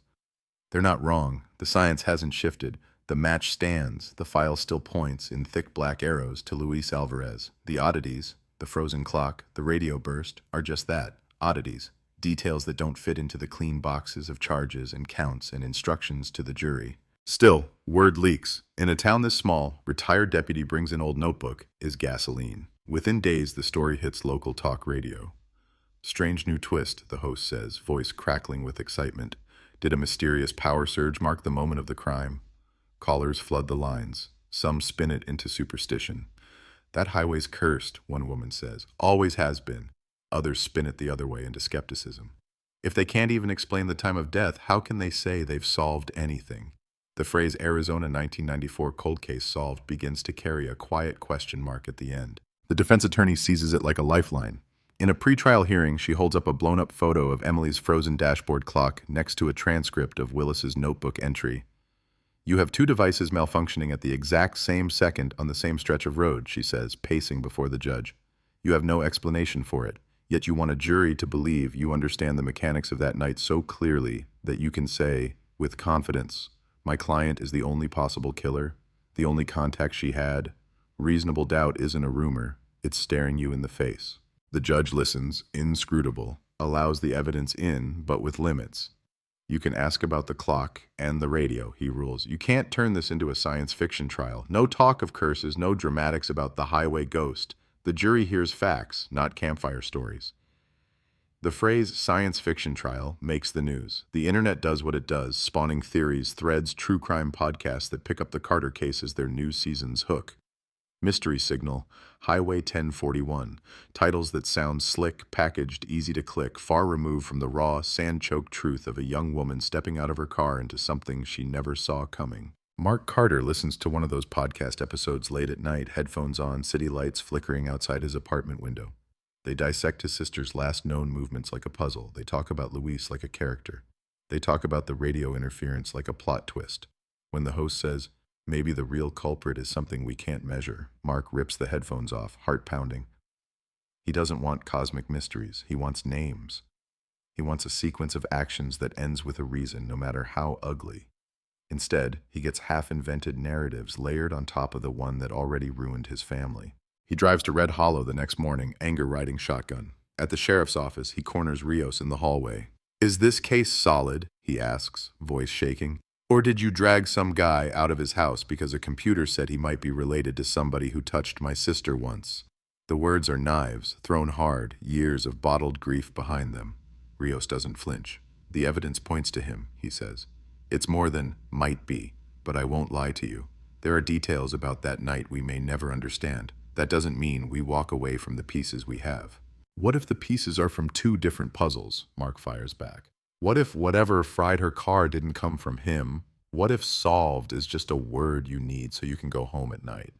The hallway goes quiet. Deputies pretend not to listen. Marsh steps in, offers Mark a conference room, a chair, a glass of water. He sits, eventually, shoulders shaking, the fight turning into something softer, more dangerous. Doubt. This is what an unsolved case does when you slap a solution on it. It resists. It bends headlines into question marks. It takes every unanswered second and shoves it to the front of the room. The prosecutor's office still plans for trial. The state still believes it has its man. The news still runs the triumphant graphic cold case cracked. But underneath, in the quiet places, in old notebooks, in the static memory of a retired deputy's radio, in a brother's sleepless nights and a detective's stubborn gut, the story refuses to settle. And out on Highway 17, between mile markers 210 and 213, the asphalt doesn't care about DNA or legal arguments. It still looks the same, long, flat, empty.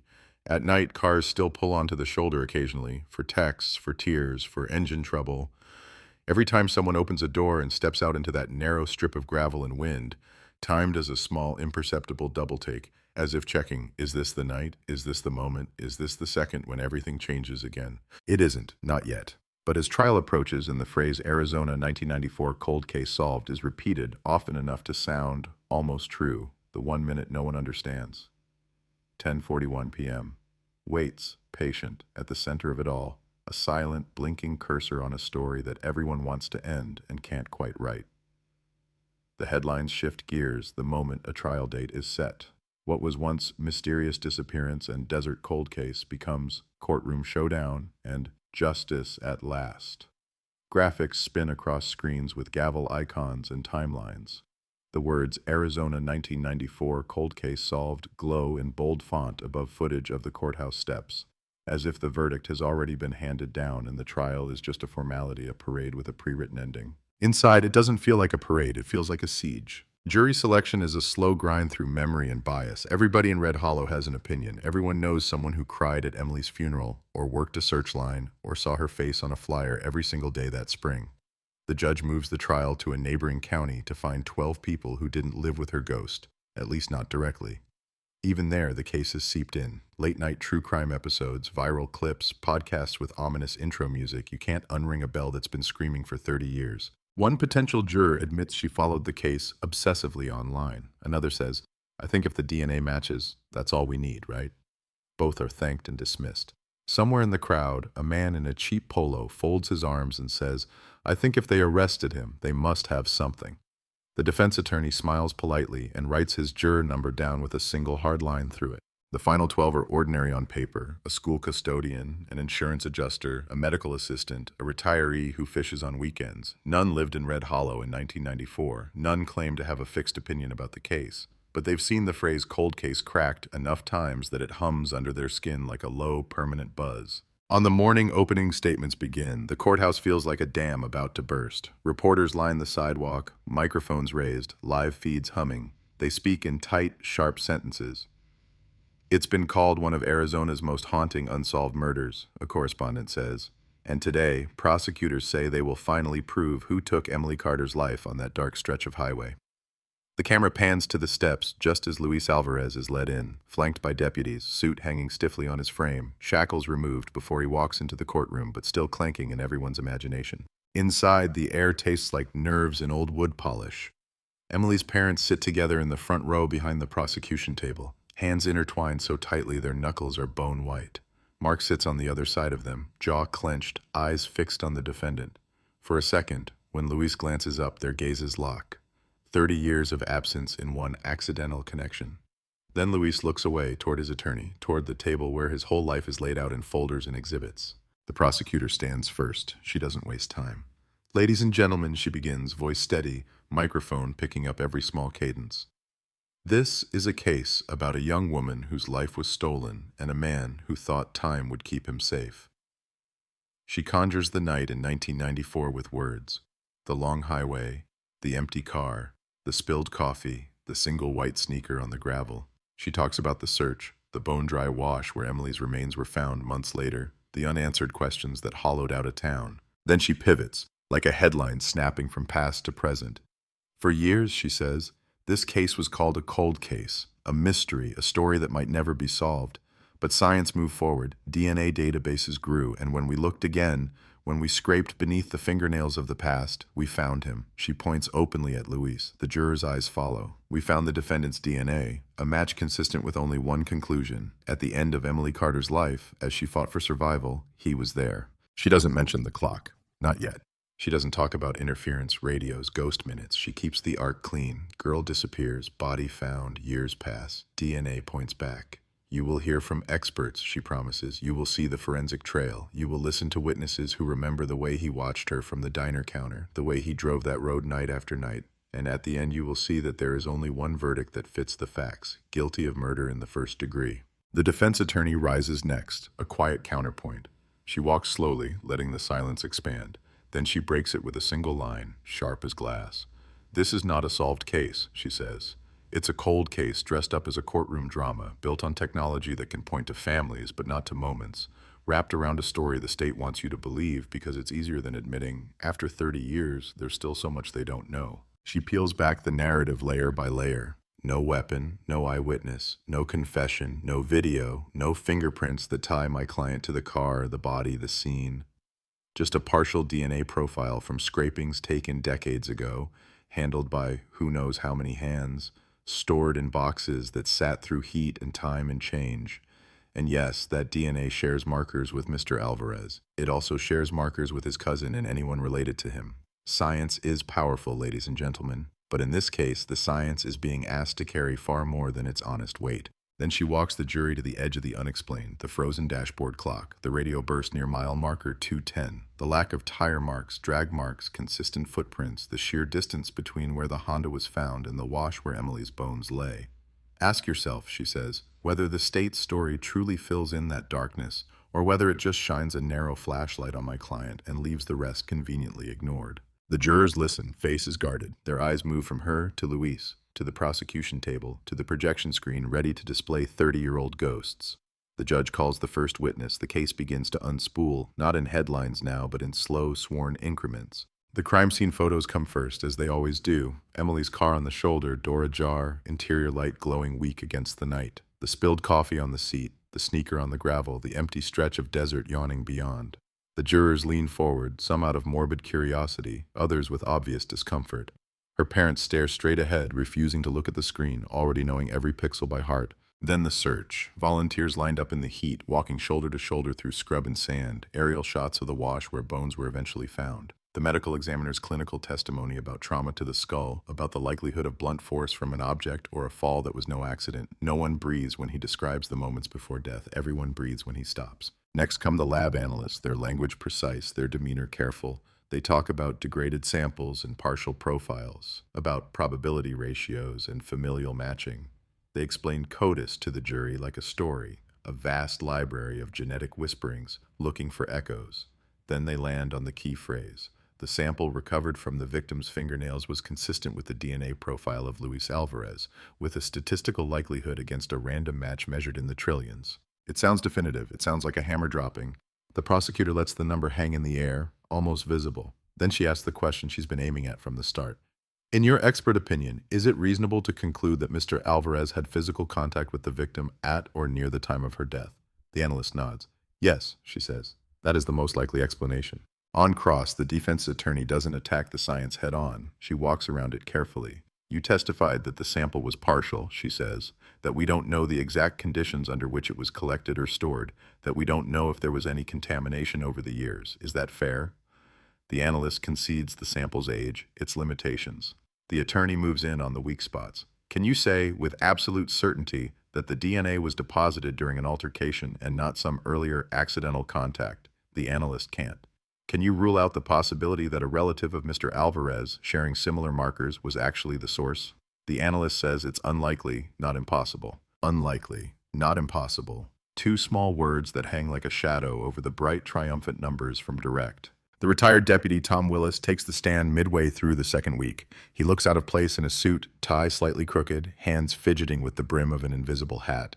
He testifies about the radio burst near mile marker 210 at 10:41 p.m., about the way it made him jolt in his seat, about logging it in his notebook and then forgetting it until the news replayed that frozen clock again and again. The prosecutor tries to keep his testimony narrow.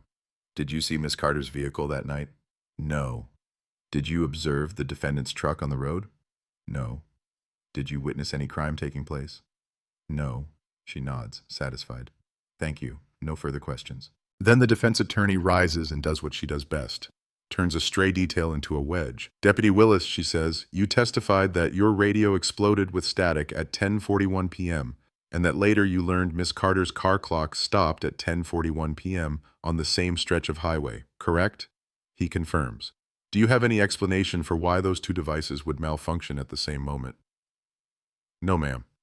Did any superior officer ever investigate that coincidence? Not that I know of. She takes a step closer. So 30 years later, we have a body, a car, a stopped clock, a screaming radio, and no explanation tying those events together.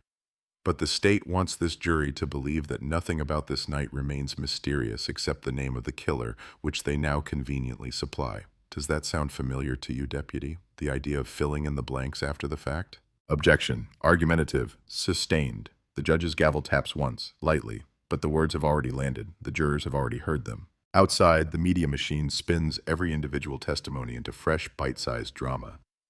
Shocking new detail, one host announces. Deputy describes Ghost Minute on Cursed Highway. Another panel debates the ethics of familial DNA, flashing graphics that say science versus rights, while Emily's smiling face floats in the corner like a watermark. The phrase Arizona 1994 cold case solved shares screen space with, but is it?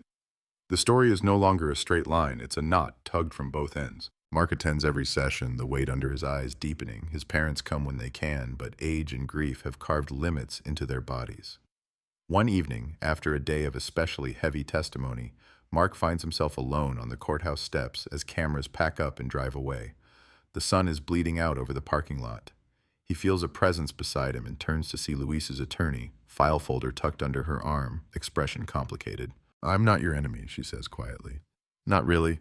I know how this looks." He laughs once, harsh. "You're defending the man they say killed my sister. Feels pretty enemy-like from this side." She nods, accepting the hit.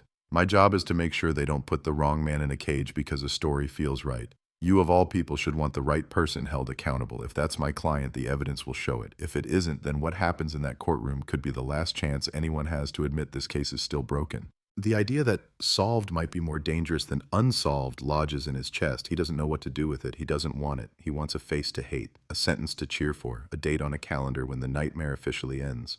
But as the days unspool, the trial feels less like closure and more like surgery on scar tissue. Every cut reveals fresh, sensitive nerve. On the stand, Luis never loses his temper the way he did in the interrogation room. He presents calm, almost resigned. He denies knowing Emily personally, denies ever following her, denies pulling over behind her that night.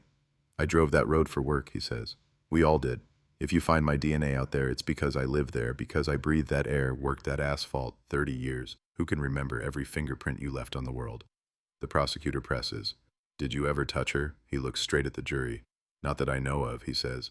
It's a strange answer. Careful. Not yes, not no. A hedge built out of fog. Every night, the jurors go home with strict instructions. Don't watch coverage. Don't read about the case. Don't discuss it. But the world doesn't turn off for them. They see Emily's picture flash in a bar, hear a neighbor mention that highway murder in line at the grocery store, catch a headline on a passing TV.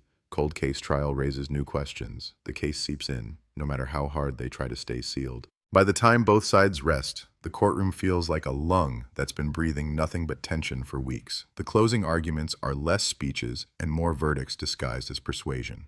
The prosecutor stands in front of the evidence table piled high with exhibits and says, "Don't let the word cold fool you. This is a hot beating case with a name and a face attached to it. Science put him under her nails. Circumstance put him on that road. Time tried to bury the truth. Don't let it." The defense attorney steps into the exact same space and says, "The state wants you to believe that your job is to finish their story. It isn't. Your job is to decide whether they've erased every reasonable doubt about how that story actually happened. Listen to the gaps. Listen to the moments nobody can explain. Listen to the way a single partial DNA profile has been asked to carry 30 years of unanswered questions. If any part of you still wonders what exactly happened on that highway at 10:41 p.m., then you already know what your verdict must be." Then suddenly it's quiet. The evidence is back in boxes, the witnesses are back in their lives, the lawyers sit, the jury files out, a line of blank faces disappearing behind a door that locks with a soft, echoing click. Outside, the word solved hovers, waiting to see if it will harden into fact or crack under the weight of doubt. Inside, 12 strangers sit around a table with 30 years of fear piled between them, and somewhere far away, a dark strip of asphalt cuts through the desert, indifferent, still carrying cars through 10:41 p.m. every single night. The door to the jury room closes with a soft click, but it sounds like a gunshot to everyone left in the courtroom. The judge gathers his papers. The attorneys stack their files in neat, useless piles. The court recorder stretches cramped fingers. In the gallery, people sit for a moment in that strange post-trial silence, as if sound itself is afraid to move until 12 strangers decide what the last 30 years are worth. In the jury room, the fluorescent lights are too bright, the air too stale.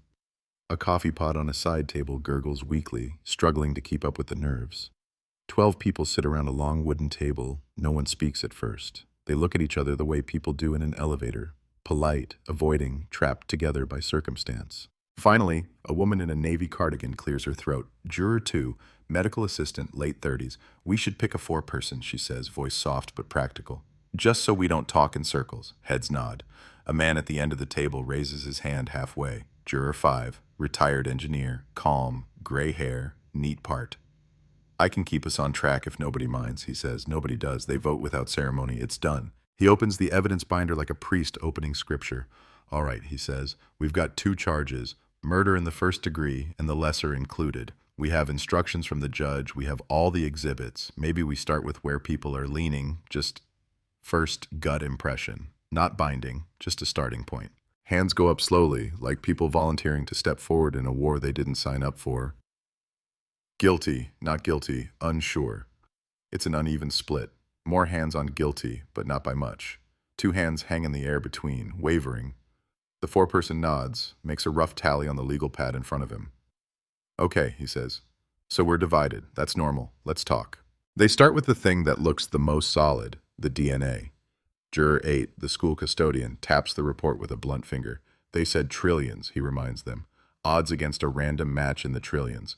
That's not just maybe he bumped into her once. That's like as close to 1 in a billion as we're going to get in real life. Across from him, Juror 9, a young woman with a quiet voice and a notebook full of tiny, meticulous handwriting, flips through her notes. But it wasn't a full profile, she says. They said partial about 10 times, and the defense kept saying familial and related. We don't know if it's him under her nails or his cousin or someone else in that family line. We just know it's someone who shares a lot of markers. His cousin wasn't working that road, Juror 3 snaps. He's the ex-military one, posture straight even in the uncomfortable chair. Luis was. He worked construction there. He drove that stretch. He was stopped near the scene. His cousin wasn't there. He was. Connect the dots. Connecting dots is what got a lot of people thrown in prison before DNA showed they were innocent. Juror 6 mutters. Insurance adjuster. He's spent his career looking for things that don't add up. We've got dots, sure, but that night is still mostly blank. The clock comes up sooner than anyone expects. Juror 10, a middle-aged man with reading glasses perched on his nose, taps the blown-up photograph with a pen. We keep talking about the DNA, but this bugs me, he says. Her dashboard clock stops at 10:41. Her car is fine otherwise, and at that exact minute, a cop's radio explodes with static on the same road.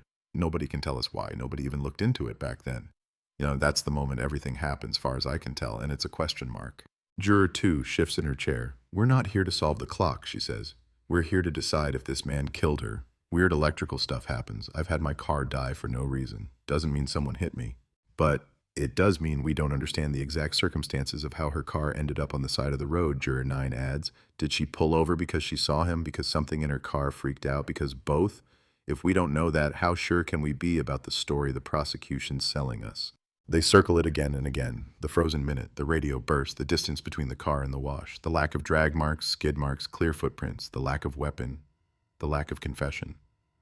On one side of the table, the argument is simple. You don't need every piece if the ones you have point the same way. On the other side, it's quieter but relentless. If this case is as clean as they call it on TV, why does it feel like walking through fog?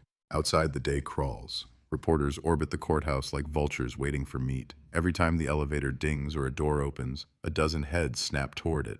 The phrase jury deliberating flashes across websites with spinning graphics, as if that single fact doesn't just mean 12 people trying not to second-guess themselves into madness. In the hallway outside the courtroom, Mark paces. He counts tiles, he counts breaths, he counts years. His parents sit nearby, side by side on a wooden bench, 2 silhouettes carved by time. Emily's mother clutches a tissue in one hand, worn to shreds. They'll do the right thing, someone tells her, a cousin, a neighbor, a reporter fishing for a quote. She nods because nodding is easier than explaining that after 30 years, she no longer knows what right looks like. Downstairs in a smaller room, Luis waits with his attorney and a pair of deputies. He sits very still, no cuffs, not while the jury is out, but the invisible weight on his wrists is heavier than steel.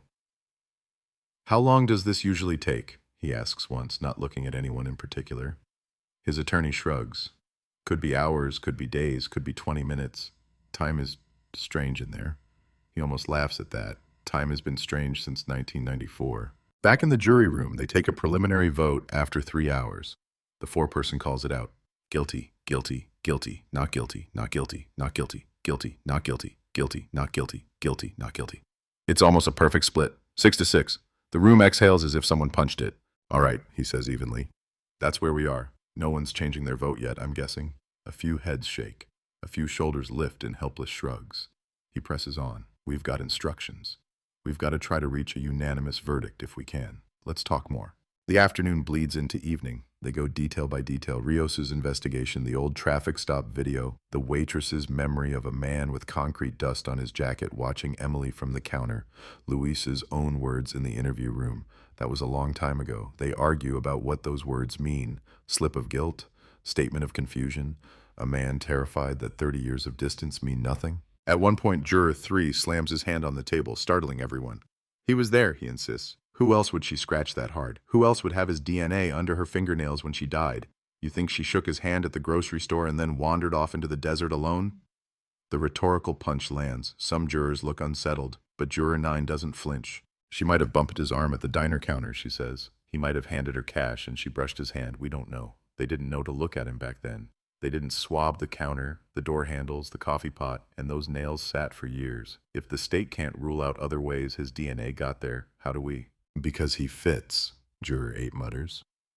Because he's the piece that looks like it goes in the space we've all been staring at for 30 years. Sometimes that's enough. Not legally it isn't, Juror 6 says quietly. That's the whole point. Looks like it fits has put innocent people on death row. They send a note to the judge asking to hear the DNA testimony again. The analysts are called back into the courtroom. The jurors file in, eyes trained on the witness stand, pens ready. The same words are spoken again.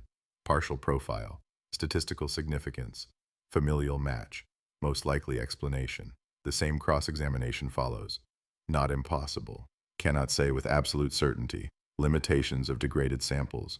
Then they file back out, the words echoing and mutating in their heads. Night falls. The judge calls them in briefly to ask if they want to continue or break. They choose to break, go home under orders not to talk about the case.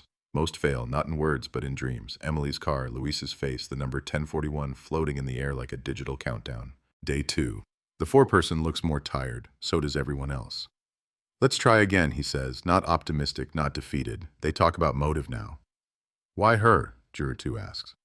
Why that night? Why that place? Did he plan it? Was it random? They never really explained that. Just opportunity and predatory behavior. Juror 3 shrugs. Sometimes motive is just because he could. Evil doesn't always write long letters. Juror 10 flips through his notes. Remember the defense attorney's line, he says. About the possibility we're seeing pieces from 2 different puzzles.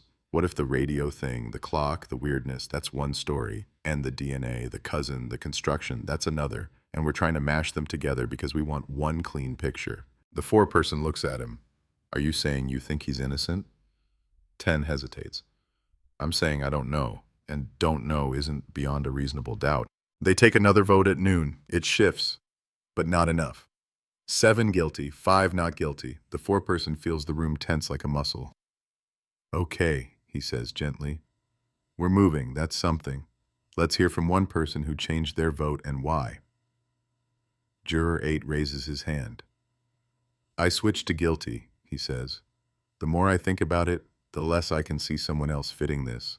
The cousin wasn't there. The drifter they talked about was never really identified. The ex-boyfriend had an alibi. It keeps coming back to him.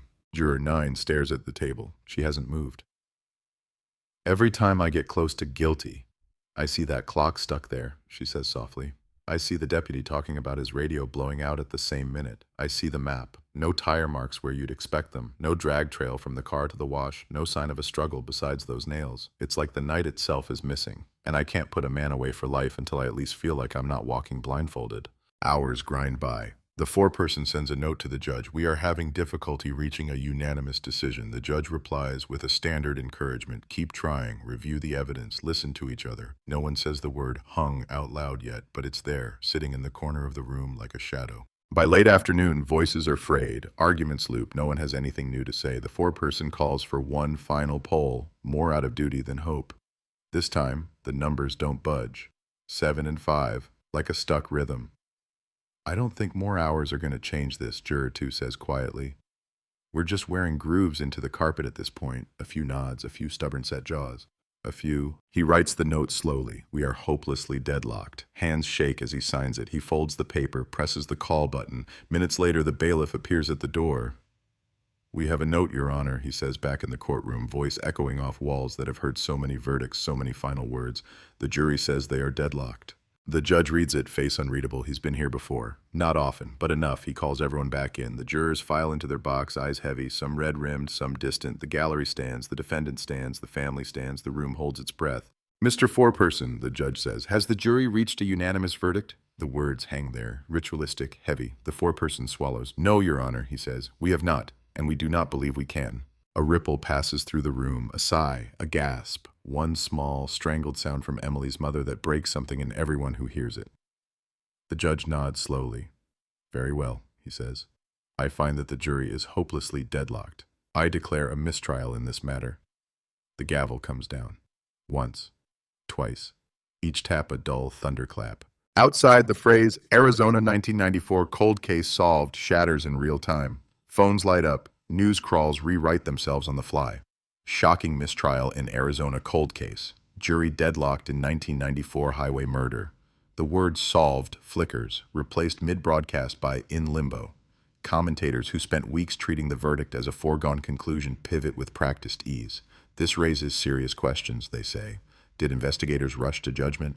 Did the defense sow unnecessary doubt? What does this mean for the Carter family? Luis slumps back into his chair as the jurors are dismissed, the words, "Thank you for your service," sounding oddly hollow in the aftermath. He isn't free. The charge still hangs over him like a storm cloud. The state can try again. The prosecutor has already turned to whisper with her team, eyes on the calendar. But for the first time in months, he isn't being marched directly into a narrative that ends with a single brutal word, guilty. Instead, he's back in the space between.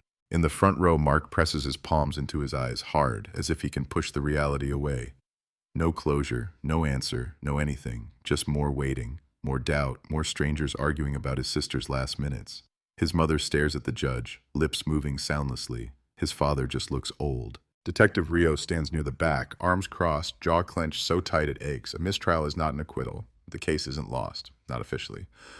But something fundamental has shifted. The story he built, carefully, brick by brick, with DNA and timelines and witness memories, just hit a wall. 7 jurors believed it enough to convict. 5 didn't, and the 5 have the same weight as the 7. That's how it works. That's the deal. That's justice in all its messy human imperfection.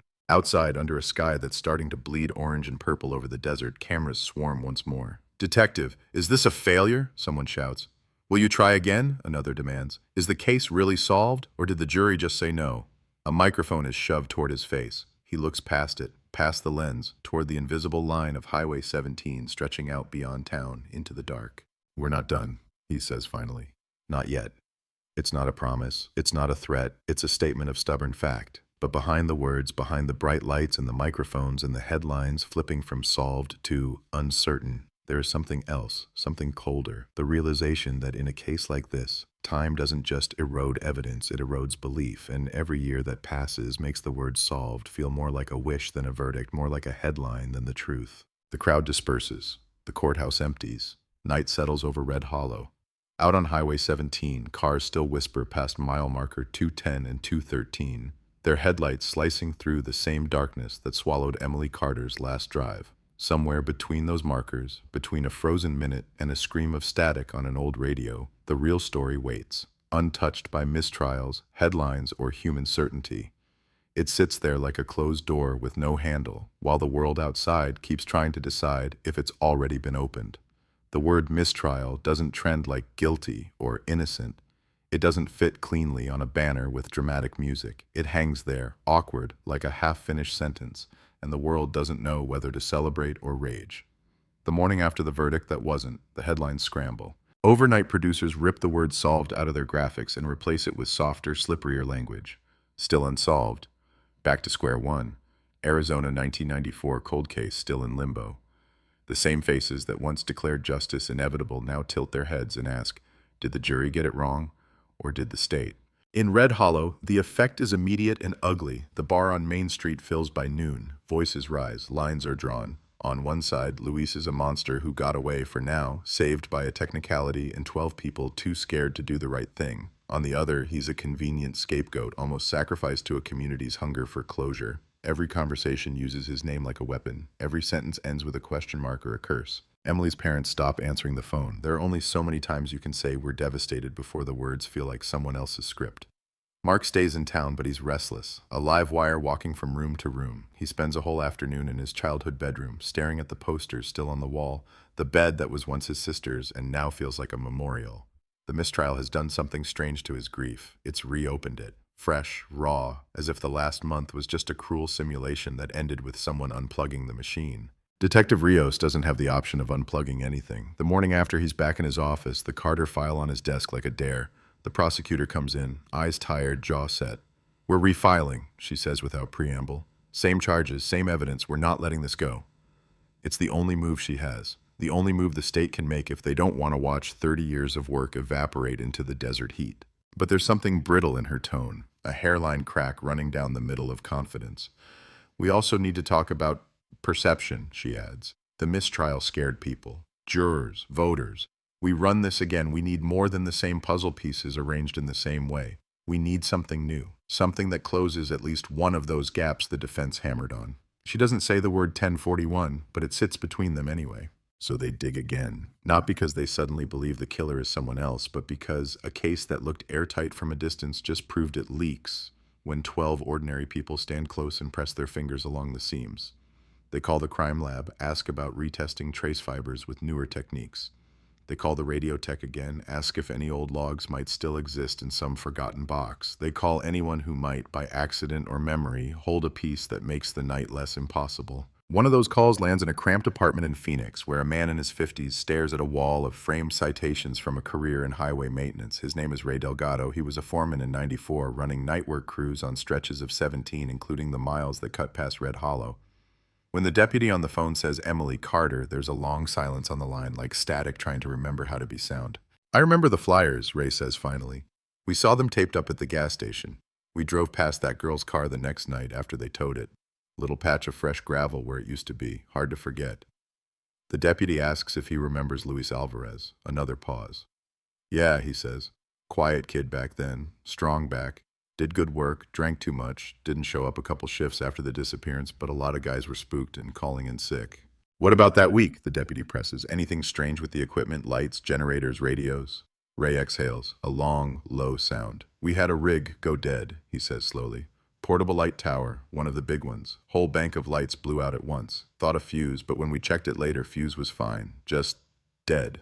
Happened late, closer to 11, I think. We cursed, we fixed it, we moved on. Why? That means something now? The deputy takes notes, adds another odd, unexplained electrical glitch to the pile. It doesn't move the needle officially, but in Rios's head, the map of that night is starting to look less like isolated events and more like a chain of disruptions stretching across a few miles of desert and 30 minutes of time. Car clock, police radio, construction lights, all blinking, dying, screaming in different ways. A flare of invisible interference caught only in the devices unlucky enough to be awake when it passed through. Later that week, Rios drives out to see Ray in person. They stand in the parking lot behind the maintenance yard, the smell of oil and dust hanging in the air. Ray points at the highway in the distance. We were working northbound, he says, around 208, 209. Girl's car was found a little ahead of that, other side. Lights went out, we swore. I remember one of the guys saying, highway doesn't want us here tonight. Dumb joke, but it stuck. He squints, as if replaying the night like old footage.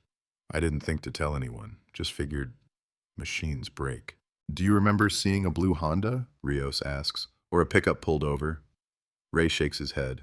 Too far, too dark. We had our own little world of light and noise. Whatever happened to that girl, it happened outside our spill. He looks at Rios, eyes narrowed. You really think that blackout had anything to do with it? I think, Rios says carefully, that a lot of things went wrong for a lot of machines on that stretch of road at almost the same time, and people keep telling me it's nothing. He doesn't say what he's really thinking, that if machines were glitching, was someone exploiting that chaos, hiding in it? Or is he chasing ghosts because a jury showed him all the places his clean story has holes? While the state hunts for new evidence, the outside world does what it always does with a story that refuses to resolve. It spins it faster. A streaming platform greenlights a docuseries, Desert Silence, The Emily Carter Mystery. Producers descend on Red Hollow with cameras and contracts, offering people a chance to tell their truth. The trailer cuts together slow-motion shots of the empty highway, the wash, the courtroom, interlaced with grainy photos from 1994 and a pulsing, ominous score. The tagline flashes, "Some cold cases aren't meant to be solved." It's catchy. It's also gasoline. Episode 3 drops in early autumn and introduces a new villain to the online conversation. Not Luis, not the ex-boyfriend, not a faceless drifter, but systemic tunnel vision. They linger on charts showing how many cold cases are never reopened, how often investigators circle back to the same type of suspect. They show a close-up of the family DNA chart, highlighting the Alvarez name, then pan to a blurred-out list of other male relatives never fully investigated. In message boards and comment sections, usernames catch fire. What about Cousin X? They focused on the wrong guy. Mistrial was the only sane outcome. Mark watches the series alone in the living room of his parents' house, volume low, remote clenched in his fist. He sees his own face on screen, filmed weeks earlier when he agreed to an interview he barely remembers. The editor cuts his grief into sound bites that fit neatly between narrated segments about forensic controversy and investigative bias. When the narrator intones, "Was the rush to call this cold case solved more about optics than truth?" Mark turns the TV off mid-sentence. The silence afterward is louder than the score. His father, sitting at the kitchen table, looks up from his coffee. "You shouldn't watch that stuff," he says, not unkindly. They're not doing it for her. They're doing it for viewers. Mark nods, but his mind is somewhere else, on a memory from a week before Emily disappeared, one he's gone over so many times it's worn smooth. Her standing in the doorway, keys in hand, rolling her eyes about some creep in a truck who tailgated her all the way from the highway. Probably just some idiot, she'd said, brushing it off. But if I turn up dead, you tell them to check the concrete dust in his hair. A joke at the time, a ghost of a lead now. He brings it to Rios that afternoon, feeling ridiculous and desperate at the same time. I don't know if the guy was Luis, he says.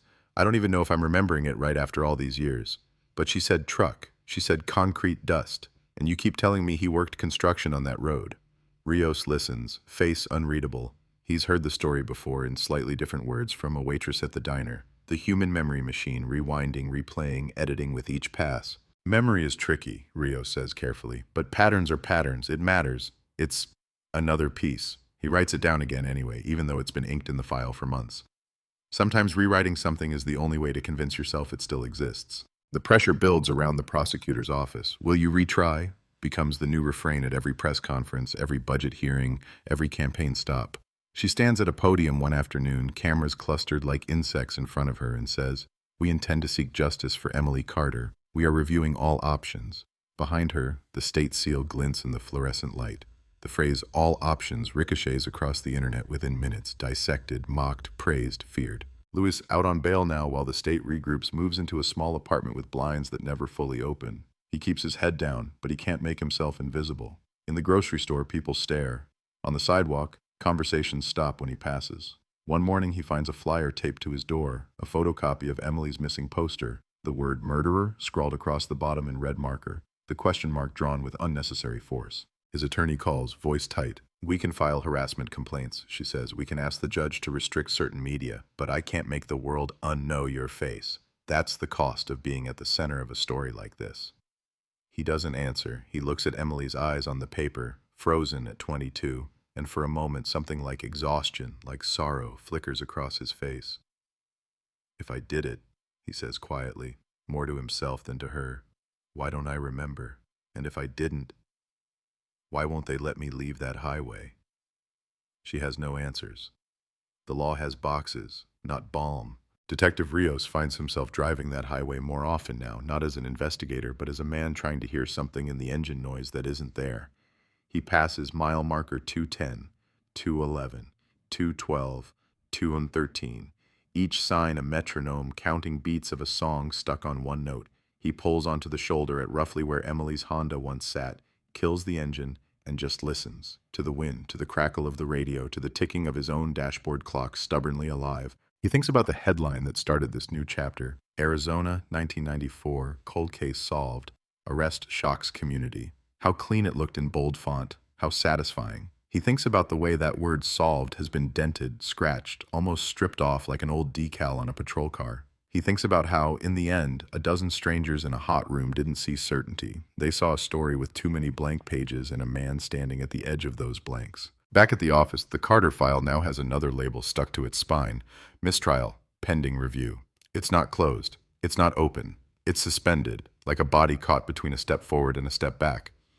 Rios runs his thumb along the edge of the folder and makes himself a quiet promise, the kind that doesn't play well on camera, the kind that doesn't fit into any neat headline. He will keep looking, not just at Luis, not just at DNA, but at everything the night of April 12th threw into the dark and left there. Because if this case has proved anything, it's that calling a story solved doesn't make it true. And somewhere out between the diner's fading neon and the wash where the desert kept its secret for months, there is still a minute on the clock that no one can explain, a burst of static that no one can translate, and a young woman's last decision: pull over, keep driving, trust a stranger, fear a shadow that no one heard but her.